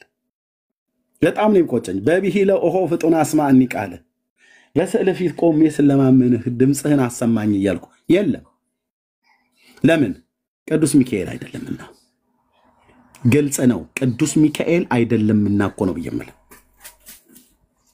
ስለዚህ ከሰው እጅ ስራ ከሆኑ ቀልድና ጣዖታት ራቁ፣ ራቁ። ወንድሞች ናቶች ራቁ። ከእንደነዚህ አይነት መጽሐፍቶች ራቁ። የሚያስተምሯችሁ ብራዘር መላእክት እነ ቅዱስ ሚካኤል ለእናንተ ሊሰግዱ ይገባል ነው ብሎ እያለ ያለው። አንተ ታዲያ አበሳን የምትጠብሰው ለምንድን ነው? ለምን አበሳን የምትጠብሰው? ቢንጤ ለቅዱስ ገብርኤል አይሰግድም ትላለህ። ቅዱስ ገብርኤል የታየው መናፍቃኑ ለቅዱስ ሚካኤልም አይሰግዱም ይላል። የታየው አንተ ቅዱስ ሚካኤል ብሉይ ኪዳን ላይ እኮ መላእክትን ሰገዱላቸው ብሎ ሲል የእግዚአብሔር ቅዱሳን መላእክት ለቅዱሳን ሰዎች ተገልጠውላቸው ነበር፣ እያዩቸው በስጋ አይናቸው ማለት ነው። ደግሞ የስግደትስ እናንተ ከየት ነው ያመጣችሁት? ካህኑ ዘካርያስ እኮ ለገብርኤል እኮ አልሰገደም። አንተ ምን ሆነ ነው ላገኘው በየቦታው ሞጣ ቀራኒዮ እንዳለው በመቀበጫ የነፋስ እስኪገባብኝ ድረስ ስሰግድ የኖርኩት አለ። እውነቱን ነው። አንተ ከየት አምጥተህ ነው ቅዱስ ገብርኤልን የምሰግድለት? ዘካርያስ ካህኑ ተገልጦለት በዕጣኑ መሰዊያ አጠገብ ታይቶት የእግዚአብሔር ቅዱስ መልአክ ገብርኤል መሆኑን እያየ ሰገደለት ይላል አይልም?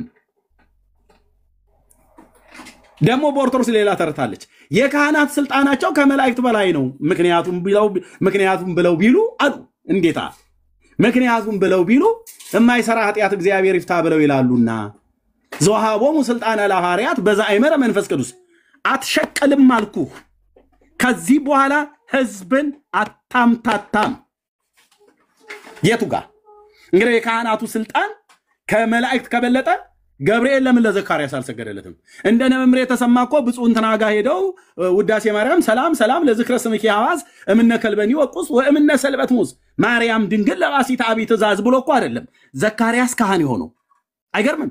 በብሉይ ኪዳኑ ህግ መሰረት ነገደ ሌዊ ነውና እግዚአብሔር በቅብአ ዘይት እንዲቀቡ ካህናት እንዲሆኑ ከአሮን ልጆች ወገን ስለነበረ ነው። የአሮን ሊቀ ክህነት የአሮንና የዘሩ የክህነት ሹመት ከኦርቶዶክሳውያን የክህነት ሹመት ይበልጣል። 4 ነጥብ። የሚሞግት ሰው ካለ ይምጣ። ኦኬ ይበልጣል። እና ዘካርያስ እንዴት አልሰገደለትም? ግን አይገርም? ካህኑ እንዴት አልሰገደ? በዕጣኑ መሰዊያ አጠገብ አይቶት የእግዚአብሔር መልአክ ያናል ኮንቨርሴሽን እያረጉ በምን አውቃለሁ ሚስት ልጅ ትወልዳለች በምን አውቃለሁ ይሄንን ሁሉ እያደረጉ ሰገደለት የሚል የለም ከ6 ወር በኋላ ወደ አንዲት ገሊላዊ አውራጃ ላይ የምትኖር ልጅ አገረድ ያው መልአክ ተልኮ መጣለ ያው መልአክ ሁለቱም ጋር ካህኑም ጋር ሲመጣ ልጅ ትወልዳለህ ነው ስሙንም ዮሐንስ ትላለህ ነው ድንግሊቱም ጋር ሲመጣ ልጅ ትወልጃለሽ ስሙንም ኢየሱስ ትያለሽ ነው የልጅ መውለድ ዜና ሊያበስራቸው ነው የተላከው እና ገብርኤል ነኝ ይያላት እየነገራት ኦ መጣህ እንዴ የጌታ መልአክ ክብር ላንተ የጸጋ ስግደት ይገባል ይያለች እዛ ስትርመጠመጥ አታያትም አልሰገደችለትም እንዴት አሰግጂም አንቺ ነውር አይደለም እንዴ አላት ቅዱስ ገብርኤል አላላትም አትሸቀልም ስለ ብራዘር አላላትም ቅዱስ ገብርኤልም ለማርያም ሰገደላት አይደል ብላችሁም ትሉት አልሰገደላትም እሷ ሰገደችለት አልሰገደችለትም ለምን ሁለቱም ባሪያዎች ናቸው Thank you Lord መንፈስ ቅዱስ ለዘላለም ስም ይባረክ ኦኬ እንዲህ ጽፈዋለሁ እንዴት ደስ ይላል እውነትን ትሰማለህ እውነትን ታውቃለህ እውነት አርነት ያወጣል ብራዘር እቴ ቅዱስ ገብርኤል ምንድነው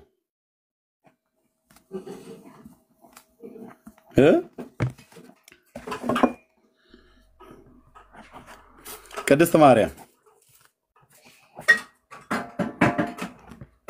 ቅዱስ ገብርኤል ምንድነው አዎ ቅድስት ማርያምስ የማባሪያ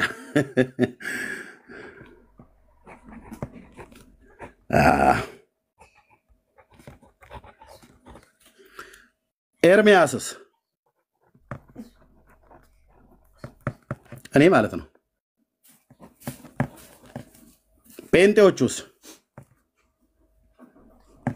ኦርቶዶክስስ ባሪያ ለባሪያ በወጣቶቹ ንግግር አይነፋም ማስገድ አለ አንተ ባሪያ ለባሪያ ስገድ ብሎ ያለው አንዱ ባሪያ ለሌላኛው ባሪያ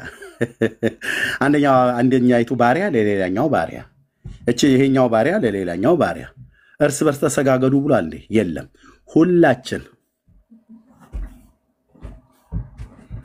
ሁላችን እንዳለ ተያይዘን መተን እዚህ ነው የምንደፋው አለቅ ሳይ እንዴት አንጀቴ ቅቤ እንዴት እንደሚጠጣል አጣይቀኛልኩ በቃ እስኪ ገብርኤል እንዴት እንዲታዋርደኛለህ ብሎ እስኪ ይበል አይልም የእግዚአብሔር መልአክ ያውቃል ኦኬ በማን መንፈስ እንደማገለግል ያውቃል ቅዱስ ገብርኤል ነውር ነው እንዴት ታሳንሰኛለህ በዚህ ፊት ይሄ ማሳነስ ነው አይሰራም ፍጡር ነው ባሪያ ነው የእግዚአብሔር ፍጡር ናት ባሪያ ናት የእግዚአብሔር ፍጡር ነው ባሪያ ነው የእግዚአብሔር ካቶሊክ ኦርቶዶክስ ዋቴቨር ማንንም ጥራ ባሮች ናቸው ባሪያ ለፈጠራቸው ለጌታቸው እንጂ የሚሰግዱት ባሪያ ለባሪያ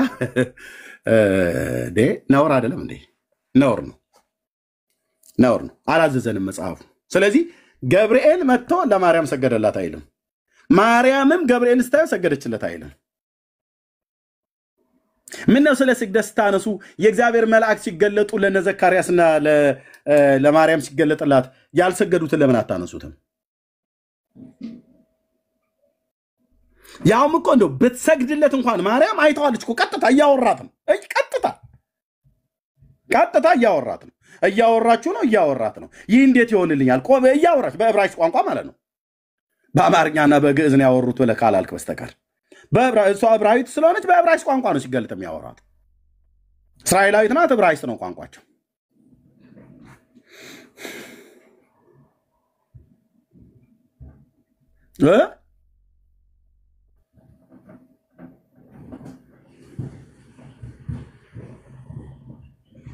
አልሰገዱ እርስ በርስ አልተሰጋገዱ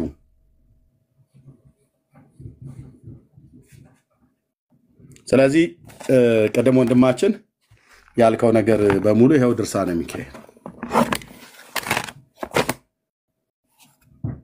ይሄው ገድለ ዮሐንስ መጥምቅ አይ ተከታትያለሁ ሰምቻለሁ አመሰግናለሁ ቴንክ ዩ እሱ እኮ ይኸውልህ ምን መሰለህ መላእክት ለአዳም እንደሰገዱለት ነው ገርላትን ያወጣው ማለት ነው ዳብሎስ ደግሞ አልሰግድም ብሎ እንደተዋረደ በመጀመሪያ መላእክት ለአዳም ነው ሰገዱ የሚለው ገድላቱ ላይ ማለት ነው። ይሄ ደግሞ አይጣላም። ለምንድን ነው የማይጣላው? እግዚአብሔር በአርአያው በምሳሌው አዳምን ስለፈጠረው መላእክት ለአዳም ቢሰግዱለት ይሄ ምንም ችግር አይፈጥርም። ምክንያቱም የእጁ ስራ ናቸው ሁለቱም። መላእክትም የእግዚአብሔር ፍጥረቶች ናቸው፣ ሰዎችም የእግዚአብሔር ፍጥረቶች ናቸው። ስለዚህ ቅዱስ ሚካኤል ለእኔና ለአንተ ነው መስገድ ያለባቸው። እነ ቅዱስ ሚካኤል እነ ቅዱስ ገብርኤል። አንተ ምን ቤት ነህ ባላየኸው? ወይ አንተ ምን ቤት ነህ ባላየኸው? እናንተ እንለያያለና እናንተ እንለያያለን። አዳም ምን መሰለህ የሁላችንም አባት ነው፣ ግንድ ነው፣ መሰረት ነው። እግዚአብሔር አክብሮ ነው የፈጠረው። ኃጢአት ሳይሰራ በፊት የከበረ ነበረ። ብላ ጠጣ ነዳ ሁሉን ግዛ ብሎ እግዚአብሔር ሹሞታል ማለት ነው። ስለዚህ ለእግዚአብሔር ለእጁ ፍጥረት መላእክት ቢሰግዱ ይሄ ምንም እንትን የሚል አይዋረዱም። እነሱ መጽሐፍ ምንድነው የሚለው? ክብር ለሚገባው ክብር ስጥ ይላል። ዳጊ ያው ጠይቀው በድምጽ። አይ ኤርሚ እኛስ በግሩፕ ያው እኔ ሻይል ጠጣ። እሺ አዳም የእጁ ፍጥረት ነው አልክ፣ እኛ የእግሩ ፍጥረት ነን። ምንድነው? ምን እያልክ ነው? አዳም በአምሳሉ ነው የተፈጠረው አልክ፣ እኛስ በአምሳሉ አይደለም የተፈጠርነው። እና እኛና አዳም አንድ ነን እንዴ? እሱ በእግዚአብሔር አምሳል፣ እኛ በማን አምሳል የተፈጠርነው? ለኛም እኮ በእግዚአብሔር አምሳል ነው። ግን አዳም በቃ አለ ከዛ ጋር ይቆማል። እንደሱ ከሆነ መስገድ ካለባቸው እግዚአብሔር አምሳል ለተፈጠሩ መስገድ አለባቸው። በእግዚአብሔር አምሳል የተፈጠሩ ደግሞ ሰዎች ይባላሉ። ሰው ደግሞ የሚጀምረው አዳም ላይ ነው። ሰው ደግሞ ያቆመው አዳም ላይ አይደለም። አልቆመም። ሰው እኛም ጋር ደርሷል። ሰውነት አልቆመም። ሰውነት ስለዚህ በዚህ ሎጂክ ለእግዚአብሔር አምሳል የሚሰገድ ከሆነ እኛም በእግዚአብሔር አምሳል ስለተፈጠርን ማለት ነው። ለእጁ ፍጥረት ብለህ ደግሞ ቀየርከው። እኛም የእጁ ፍጥረት ነን። ምንድነው? የእጁ ፍጥረት አይደለም እንዴ አንተ? አይደለም። ይኸውልህ አልተግባባንም። በመጀመሪያ አዳም ከመበደሉ በፊት እግዚአብሔር አልቆ ነው የፈጠረው፣ ከፍ አድርጎ ማለት ነው። ጸጋ ነበረው። አልቆ የሚፍጠረው አሳንሶ የሚፍጠረው ወንድሜ ልክ አዳም በተፈጠረበት በእግዚአብሔር አምሳል ነው የተፈጠርነው ነው። አንተ በእግዚአብሔር አምሳል አይደለም የተፈጠርከው። እንደዛ መሻልኩ እኔ በቃ በእግዚአብሔር አምሳል ከተፈጠርክ ለአዳም የሰጠኸውን ሎጂክ ለኛም ላይ ይሰራል ማለት ነው። አሁን እኮ ማጣፊያ ያጠራችሁ ምን መሰላችሁ? አይሰግድም ትሉና እንደሰገደ ሲገኝ ደግሞ አዳም ብቻ ነው ትላለህ። የአዳም ዘር አይደለህም እንዴ አንተ? አንተም ይኸውልህ እኮ አሁን እኮ አንተም እኮ በንጽህና በቅድስና ከዓለም ልቀህ ምንም ንጽህና አያስፈልገውም እኮ አንተ ያመጣኸው ሎጂክ ላይ ንጽህና የለውም። አንተ ያመጣኸው ሎጂክ ላይ በእግዚአብሔር አምሳል መፈጠር ነው ያለው። አንተ ያመጣኸው ሎጂክ ላይ አሁን ነው ንጽህና የጨመርከው። ማጣፊያው ሲመጣ ሎጂኮች የቀያየርክ ነው። መጀመሪያ የተነሳበት ሎጂክ ላይ ንጽህና ምናምን የሚል የለውም። ገባ? ንጽህናም ወንድሜ መጀመሪያ የተነሳበት ሎጂክ ላይ የለውም። አሁን በእግዚአብሔር አምሳል ለተፈጠረ መስገድ አለበት ካልክ ይኸው በእግዚአብሔር የተፈጠርን አቤት እያልን ነው። እንግዲህ አንተን አፈጣጠር ባላቅም እኔ በእግዚአብሔር አምሳል የተፈጠርኩት። ስለዚህ የመጀመሪያው ሎጂክ አልሰራ ሲል ደግሞ እሱ በእጁ ፍጥረት ነው የተፈጠረው አልክ። እኛስ በእግሩ ፍጥረት ነው የተፈጠርነው። መጽሐፉ ለአዳም ነው የሚለው ለእኔና ለአንተ ይላል እንዴ? ቆይ እንዴ ምን ማለት ነው? አዳም ማን ነው እኮ ለእኔ ለአንተ አንተ ማን ነህ? አዳም ማን ነው? አዳም በሌላ መልክ አንተ በሌላ መልክ ነው የተፈጠራችሁት አይደለም እኮ። ይለያያል። ንገረኝ። አንተና አዳም የምትለያዩ ከሆነ ንገረኝ። አዳም ማን ነው? አንተ ማን ነህ? ያንተና የአዳም ጸጋ እኮ ይለያያል አፈጣጠራችን ብለህ ንገረን። አስገርመን። እዚህ ጋር አዳም የተፈጠረው እንደዚህ ነው፣ አንተ የተፈጠርከው እንደዚህ ነው ብለህ ንገረኝ። በጸጋ እንለያየለና ኮከብ በክብር እንደሚበልጥ አዳም ምን አይነት ጸጋ ተሰጠው? አንተ ምን አይነት ጸጋ የለህም? እስኪ ንገረን።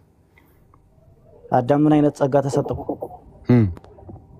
አዳምማ የተሰጠው ይኸውልህ ብላ ጠጣ። እስቲ አዳም ያለው ጸጋና አንተ የሌለን ጸጋ ንገረን እስኪ። አዳም የተሰጠው ጸጋ ልንገርህ። እግዚአብሔር የመጀመሪያ ፍጥረቱ ነው። የኔና የአዳም ፍጥረት ይለያያል። አዳም ከመሬት ነው የተፈጠረው። እኔ እናንተ ደግሞ የተፈጠርነው ወንድና ሴት ሩካቢ አድርገው ነው የተፈጠረው አይደል? አፈጣጠራችን ይለያያል። እናንተ ከመሬት ተፈጠርከው፣ አንተ ከምድር አፈር አለ የተፈጠርከው እኮ ቢሆንም ይለያያል። የኔና ያንተ አትቀያየር እንጂ በየሰከንዱ ወንድማችን አንዱን ያዝ እንጂ። አንተ ከሴትና ከወንድ ሩካቢ የተፈጠርከው አልከኝ። መልሼ ደግሞ አንተ ከምድር አፈር አለ የተፈጠርከው ስለ እኮ ቢሆንም ትለኛለህ ወይ አይደለም ብለህ ገግም ወይ ነው ብለህ ማስረጃ አምጣ እኮ። በጸጋ ከእሱ ከኛ ይልቃል ነው። ምን ጸጋ? ጸጋውን ስጠይቅ ደግሞ ወደዚህ መጣ። እሺ ምን ጸጋ? አዳም ያለው ጸጋ እኔ የሌለኝ ጸጋ ምንድን ነው? እስኪ ንገረኝ። አዳም ያለው ጸጋ በመጀመሪያ እንስሳት አራዊት ሁሉ ይሰግዱለታል እኮ ማስረጃው እግዚአብሔር ስጠና እሱ ማስረጃ ሁሉን ስጠን እሱ ማስረጃ ስጠን እንስሳት አራዊት እንደሚሰግዱለት ምዕራፍ ስንት ላይ ልሂድ ኦሪት ዘፍጥረት እግዚአብሔር አክብሮ እንደፈጠረው አይናገርም ወንድሜ አዋርዶ ፈጠረው አላልኩም እንደሚሰግዱለት ብለሃል አትቀያይር ዝልል ነው የምትለው እንደሚሰግዱለት እስኪ ያሳየን እኮ አክብሮ ፈጠረው ይላል መጽሐፉ እስቲ የቱ ጋር ነው አሳየን አክብሮም አዋርዶም ፈጠረው የሚል የቱ ጋር ያለው ባሪያው በአምሳሉ ፈጠረው ይላል ኦሪት ዘፍጥረት አክብሮ ፈጠረው የሚል ግን የለም አይደለ ስለዚህ እቺን ቃል አንተ ነው የጨመርካት እሺ እንስሳት ሰገዱለት የሚለውን ደግሞ እንሞክር እስኪ አንዱን አልቻልክም ሁለተኛው ጋር እንሂድ እንስሳት ሰገዱለት የሚለው ጋር እንሂድ እስኪ የቱ ጋር ነው እንስሳት የሰገዱለት እሱን አንተ ነው የሚመለከተን በሚስጥር ነው እናንተ ነው አንድምታ ውስጥ በአንድምታ የሰገዱለት እሱን አትቀበልማ መጽሐፍን አንተ ኦኬ አልቀበል መጽሐፍ ቅዱስን የምቀበለው እኔ ዳጊ እኮ መላእክት ለሰው አይስገዱም ይላል እንደ መጽሐፍ እሺ ቢኒ ንገረኝ መላእክት እኛ እኮ አንድ ወንድማችን መደዳውን ያለ መረጃ ነው የምትናገረው አንዴ ተረጋጋ ወንድማችን ለአዳም የሰጠው ሎጂክ በጠቅላላ ፈርሶብሃል ወይ ደግሞ ይሰራል ካልክ ደግሞ እኛም ያዳም ዘር ስለሆነ እኛ ላይ ይሰራል እሺ ቢኒ ምንድን ነው ቀጥል ቢኒ አይ የእኛም ፎቶ እንዴት እንደምንልክ ጠይቅልኝ ፕሊዝ የእኛ ስለ አድኖ ያስፈልጋቸዋል ወይ መላእክት መስገድ ከፈለጉ ስለ ማለት እኔ አሁን ፎቶ መላክ ፈልጋለሁ ገብቷል አንደኛ እሱ ነው ሁለተኛ እንዴ በአዳም ጊዜ እኮ ሰማይ ራሱ ቅርብ ነበር በቅሎ መታው እኮ ነው ይሄ ሰማይ አሁን ያለበት ርቀት ላይ ሄደው እንጂ ሰማይ በጣም ቅርብ ነበር ይሄን ተረት ሰምታችሁ መጣቁ እስቲ ቆይ ይሄን ጥያቄ ልጠይቀው አዳምን ወረደ እንዴ አለ ወረደ ሄደ እንዴ ሸኛቱት ለምን መላክ ነው ራሱን ያወጣ ወይኔ ምርጥ ተረት ጀምሮ ኧረ በእናታችሁ ራሱን የወጣው መልአክ የሚባል አለ የበቅሏን ነገር ባታነሱት ጥሩ ነው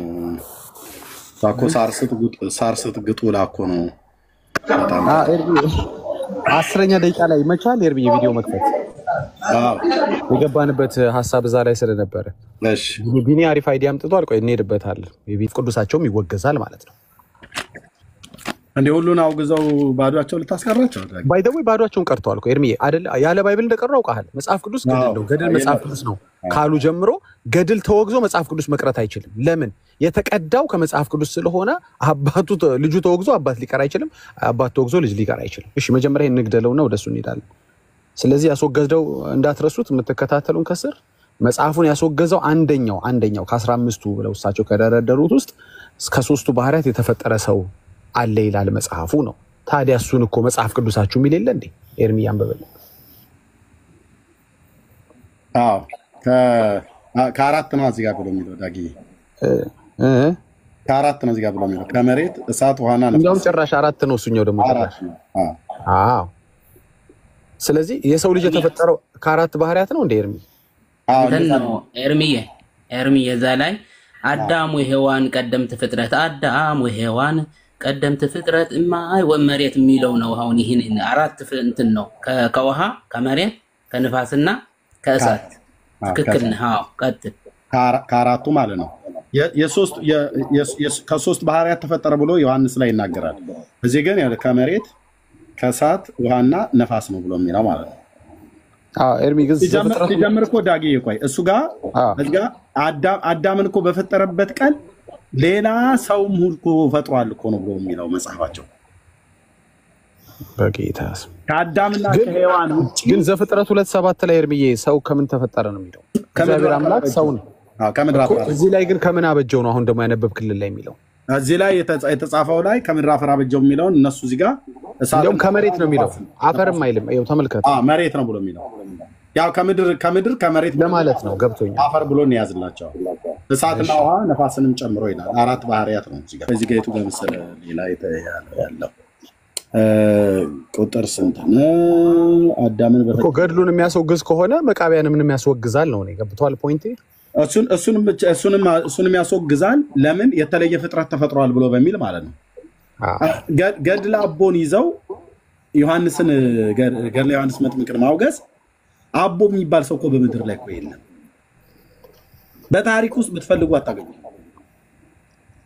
በታሪክ ውስጥ አቦ የሚባል ሰው እዚህ ምድር ላይ ኤግዚስት አድርጎ የማያውቅ ሰው ሰው በሰው መሰል የተጻፈ በምናብ የተጻፈ ግን ሰው አይደለም። እሱን ደቂቃ ይዘዋል ኤርሚዬ፣ ደቂቃውን ይዘዋል። የስነ ፍጥረት ተፈጥሮን ያዛባ ምናምን ያሉበት ሐሳብ አንዱ እንዲያውም ለማውገዝ መጽሐፉን ምክንያት ያደረጉት ይሄ ሰው የማይመስል ነው አሉ። አዳም ሔዋን ባዘይን የጠቀሱት ዮሐንስም የዛ ጊዜ ነው የተፈጠረው ነው ብሎ የሚለው ገድሉ። ኦኬ አዳም ሔዋን ይሄ መጽሐፍ ቅዱስ የሚያውቀው ነው።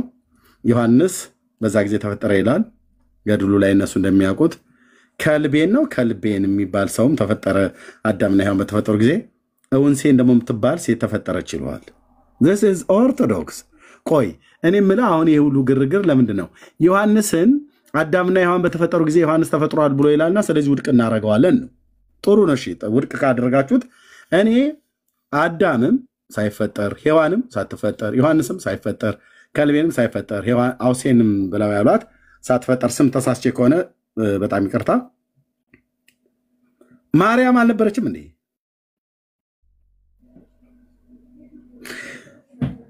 እንደኚህ እንደውም አዳምና ሔዋን በተፈጠሩ ጊዜ ነው እነዚህ እቺ ሴትና ይሄ ሰው እየተፈጠሩ ብለው የሚሉ እንዴ?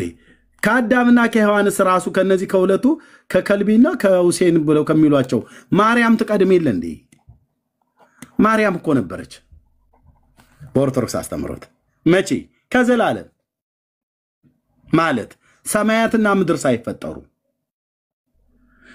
አረ ኤርሚያስ ተው እንጂ እንዴ! ይሄው እኔ በመረጃ ነው የማወራው። ሰማያትና ምድር ሳይፈጠሩ ማርያም ነበረች እኮ ይላል። እምቀድመ ሰማይ ወምድር ሀለውትኪ ብሎ የሚለው ክፍል ማለት ነው።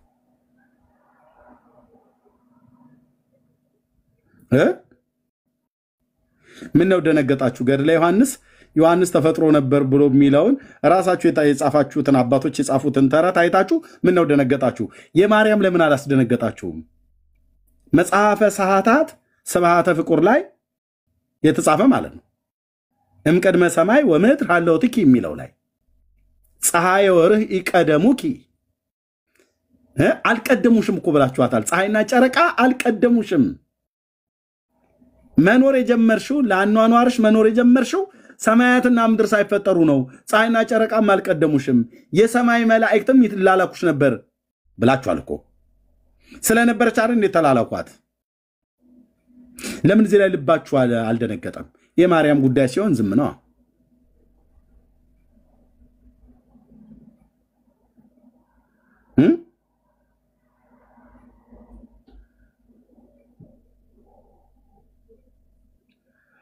የምንፍቅና ጥግ ኦርቶዶክስ ማርያም ዓለም ሳይፈጠር አስቀድሞ ነበረች ይላል።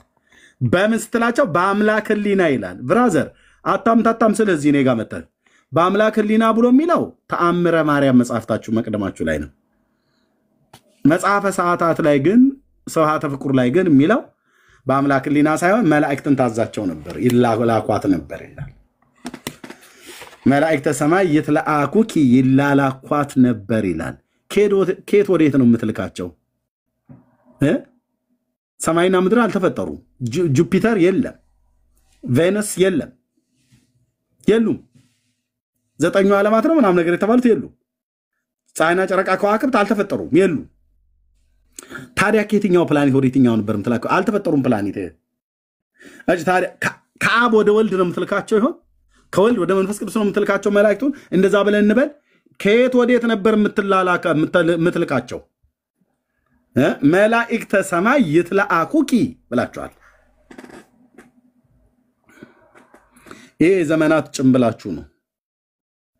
ስለዚህ በአዳምና ሔዋን በተፈጠሩ ሰዓት ላይ ከልቤንና አውሴንን የተባሉ ሴትና ወንድ ተፈጥረዋል ብሎ ገድለ ዮሐንስ ይናገራል። ዮሐንስም በዛ ጊዜ ነበር የነበረው ብሎ ይላል። ስለዚህ ውድቅ ነው ምናምን ነገር ብለህ ካልክ እንግዲያው ስብሐተ ፍቁር መጽሐፈ ሰዓታት ውድቅ መሆን አለበታ።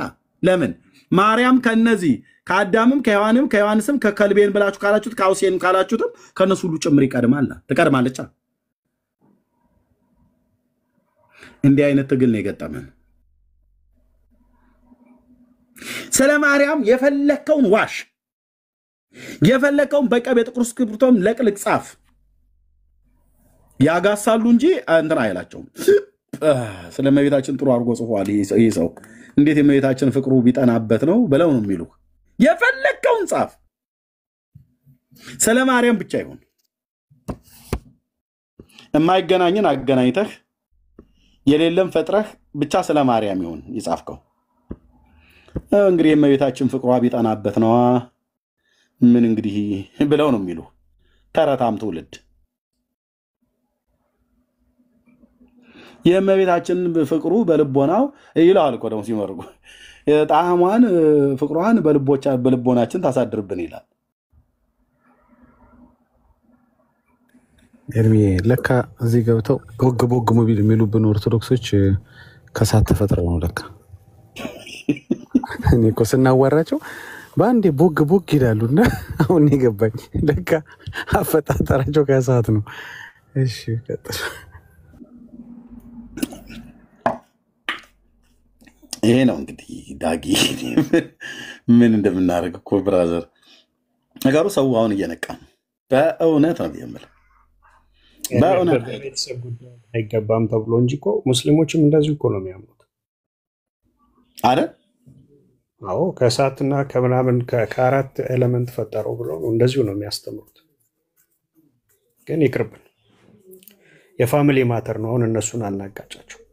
እነሱ አንድ ፋሚሊ በቤተሰብ ጉዳይ ፈታ ነው ብትለው አይ በእነሱ መሀል መግባት ማለት የቤተሰብ ጉዳይ ነው። ይቅርብን።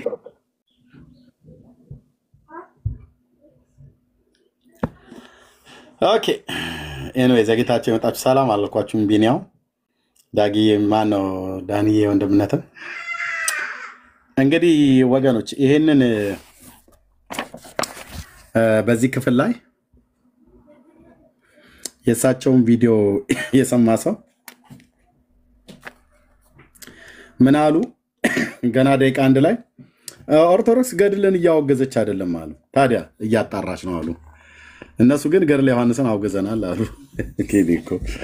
እሺ ደቂቃ 2 ከ30 እስከ 3:14 ላይ በገድሉ ላይ የተሰጠው ውሳኔ የት ነው ያገኙት ተብለው ተጠየቁ። የተሰጠውን ውሳኔ አስመልክቶ የሰጡት መግለጫው ላይ የተሰጠውን እሱን ሲናገሩ እሳቸው በተቃርኖ የተናገሩት ኦኬ ከ3 ደቂቃ 15 እስከ 40 ሰከንድ ባለው ላይ መጽሐፉ ገድል ሊባል አይገባውም አሉ። ቤተክርስቲያን ግን ገድል ብላ ነው ገድለ ዮሐንስን አወገዝን ብላ ምትለው። እኚህ ግን የመጡት ገድል ሊባል አይገባውም ብለዋል። ከደቂቃ 3 15 እስከ 40ኛው ሰከንድ ድረስ ባለው ማለት ነው። ኦኬ ደግሞ መልሰው እዛው ጋር ደግሞ ደቂቃ 4 እስከ ደቂቃ 4 ከ10 ላይ ደግሞ መጽሐፉን ገድል ብለው ጠርተውታል። መጽሐፉ ብለው ጠርተውታል። አንዴ መጽሐፍ ገድል ሊባል አይገባውም ይሉታል። እዚሁ ጋር ደግሞ ገድል ብለው ተናግረውታል። እንዴት አይነት እኮ የምላስ መምታታት ነው። ኦኬ ከአዳም ጋር ማነው ገድሉ ራሱ ገድለ ዮሐንስ መጥምቅ የተባለው አንደኛው ስሙ ሄና ይባላል፣ ሁለተኛው ማሪ፣ ሶስተኛም ደግሞ ዮሐንስ ብለው ይጠሩታል። እንደዚህ ብቻ ማለት ነው ብለው ይላል እዚህ ክፍል ላይ። በደቂቃ 6 ከ30 እና እስከ 6 ከ53 ላይ በገበያ ላይ አልዋለም ይላሉ መጽሐፉ። ኦኬ መጽሐፉን የት ነው ያገኙት? የሚሸጥ ነው ወይስ ተብሎ ሲጠይቁ ደግሞ ከደቂቃ 7 እስከ ደቂቃ 8 ከ45 ሰከንድ ላይ ተበትኖ ነበር መጽሐፉ። የት? በሰሜኑ የሀገራችን ክፍል ይላል። እንዴ ቅድም እኮ በገበያ ላይ አልዋለም ብለው ነበር። አሁን ለህትመት አልበቃም በገበያ ላይ አልዋለም ብለው ካሉ በኋላ አሁን ደግሞ በሰሜኑ የሀገራችን ክፍል ተበትኗል ይላሉ። እንዴት እኮ አይነት ዕዳ እኮ ነው ወንድሞች እናቶች፣ ዕዳ እኮ ነው የገባን። አንዴ ታትሟል፣ ተበትኗል፣ አልተበተንም። ገድል ይባላል አይባልም? ይባላል አይባል? ራሳቸው ነው። ኦኬ ከደቂቃ 9 ከ10 ጀምሮ ባለው ሰከንድ አስተላልፉ መጽሐፉን ያመጡት አባት አሉ ብለዋል። መጽሐፉ ግን ጋዜጣ ነው ብለዋል። እዚህ ጋር ገድል ነው ይሉሃል፣ እዚህ ጋር ደግሞ ጋዜጣ ነው ይሉሃል። መጽሐፉን ያመጡት አባት አሉ ብለዋል ቃል በቃል። መጽሐፉን ያመጡት አባት ካሉ ከየት ነው ያመጡት? ማን የጻፉ ተብሎ መጠየቅ አለበት። መጽሐፉን ያመጡት አባት የመጽሐፉ ባለቤት ስለሆኑ ቤተክርስቲያን ጠርታ እርማት ለወደፊቱ እንዳይደገመው፣ የአሁኑ ግን በስርዓት ከዚህ በኋላ እንዳታደርገው ብለው ውግዘት እና ማስጠንቀቂያ ሊሰጣቸው ሰውየው አሉ ማለት ነው። ግን የሰውየውን ስም አልጠቀሱም። ከዛስ ደቂቃ 10 እስከ 20 ሰከንድ ባለው ላይ የመጽሐፉ ምንጭ አይታወቅም አሉ። መጽሐፉ ምንጭ አይታወቅም። መጽሐፉን ያመጡት አባት አለ፣ ምንጩ አይታወቅም። ያራቡት አባት አሉ ማለት ወደ ሌላ የበተኑት ማለት ነው። ማራባት ማለት ማባዛት እና ማሰራጨት ማለት ነው። በደቂቃ 11:40 ላይ ይህንን አራብተውታል ይላሉ።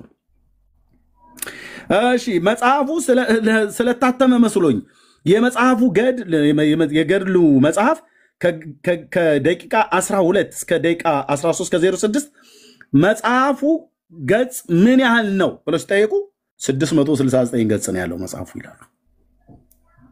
ይታያችሁ በመድኃኒዓለም በምን አወቁ 669 መሆኑን? መጽሐፉ ታትሞ እጃቸው ላይ ስለደረሰ ማለት ነው። መጽሐፉ ታትሞ ስለተሰራጨ በሰሜኑ ክፍል ማለት ነው። ታዲያ ምን ይሁንልኝ ብለው ነው በገበያ ላይ ያሉ አለም አልታተምም ገና ወደ ህትመት አልገባም ብለው የሚሉት? ምን ሆኖ ነው ታዲያ ቅዱስ ብፁዕ አቡነ ዲዮስቆሮስ መጽሐፉ ተሰራጭቷል የተሰራጨው እንዳትቀበሉ ብሎ ያሉት? ምን ብሎ ነው ሊቃውንቱ ጉባኤ 1 ዓመት ሙሉ ሲያነበው የነበረው? የታተመ መጽሐፍ መስሎኝ።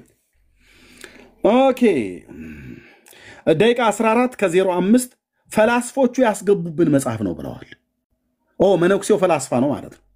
ይሄ መጽሐፍ ያመጡት ሰውዬ ኦርቶዶክስ ፈላስፋ የሆነ መነኩሴ ነው ጠርታ ማስጠንቀቂያ የሰጠችው ማለት ነው። እሱ ፓርት ላይ አልቻልኩም። ፈላስፎቹ ሲሉ በጣም ነው። ቢያንስ ፈላስፋው ቢሉ እንኳ አንድ ሰው ነው። እሱ ጋር አልቻልኩም። እንዴት አይነት ዳኮ ነው አንተ! ፈላስፋ እኮ አሉ ፈላስፎቹ ብለው አሉ። ከደቂቃ 15 ጀምሮ እስከ 30 ሰከንድ ድረስ ባለው ገድሉን ማረም የተጀመረው ከ2015 ጀምሮ ነው አሉ። ምን ነው ቅድም ጋዜጣ ነው ብለውታል ነበር እንዴ? አሁን ደግሞ ገድል ብለው ጠሩት። እኔ ጋዜጣ ነው ገድል ሊባል አይገባውም ብለዋል ነበር እንዴ አባታችን? ገድል ሊባል አይገባውም ብለው በደቂቃ 3:15 ላይ የተናገሩትን በደቂቃ 15:30 ላይ ካዱት። በ12 ደቂቃ ልዩነት ውስጥ ጋዜጣ ነው ገድል ነው፣ ጋዜጣ ነው ገድል ነው። ገድሉ ነበር ሊቃውንት ጉባኤ ከ2015 ጀምሮ ከ2012 ጀምሮ ይኸው እንደዚህ ይላል። ከ2012 ጀምሮ ከደቂቃ 16 እስከ 12 ደቂቃ ማለት ከደቂቃ 16 ከ12 ሰከንድ 1 ዓመት እየተነበበ እየተመሰጠረ ቆይቷል አሉ ሊቃውንቱ። 1 ዓመት ብሎ አንብበውታል፣ 1 ዓመት ብሎ አመስጥረውታል። ቤተ ክርስቲያን ገድል ማረም ጀመረች አሉ። ደግሞ እዚህ ጋር ገድሉን ያረመችው ቀድም ግን ምን እያለ ነው? ከደቂቃ 1 ላይ ገድል እያወገዘች አልነበረም፣ እያጣራች ነው። የሊቃውንት ጉባኤ ውስጥ ገድሉ ተወግዟል። ብፁዕ አቡነ ዲዮስቆሮስ ገድሉ የድሮ አልተወገዘም። አንድ ግለሰብ ግን የጻፈው ገድሉን ያወገዝ ነው። እሳቸውስ አይ ገድሉን እያጣራን ነው፣ እየተወገዘ አይደለም። ሶስት አይነት ነገር አቤቱ። እሺ በጣም ይገርመው ከደቂቃ 16 ከ12 ላይ ሌላ የተናገረችው በቤተ ክርስቲያን ገድል ማረም ጀመረች አልጀመረችም አይደለም ጉዳዩ። ያገኘችውን ዛፉንም ቅጠሉንም ቅዱስ ብላ ትቀበላለች አሉ። ያገኘችውን ዛፉንም ቅጠሉንም ቅዱስ ብላ ነው የምትቀበለው። እኛም እኮ ይሄንን ነው ብለን ያልነው። እንደ ቆራሌው መሰብሰብ ይቅርባችሁ ነው ያን ያለም። ቆራሌው እንደሚሉት ማለት ነው። ይቅር ከራሳቸው ደቂቃ 16 ላይ ከ12 ጀምሮ እሱን ነገር ማሰማት አለብኝ። ዛፉንም ቅጠሉንም ቅዱስ ብላ ትቀበላለች። እንዴ የትኛው ሐዋርያ ነው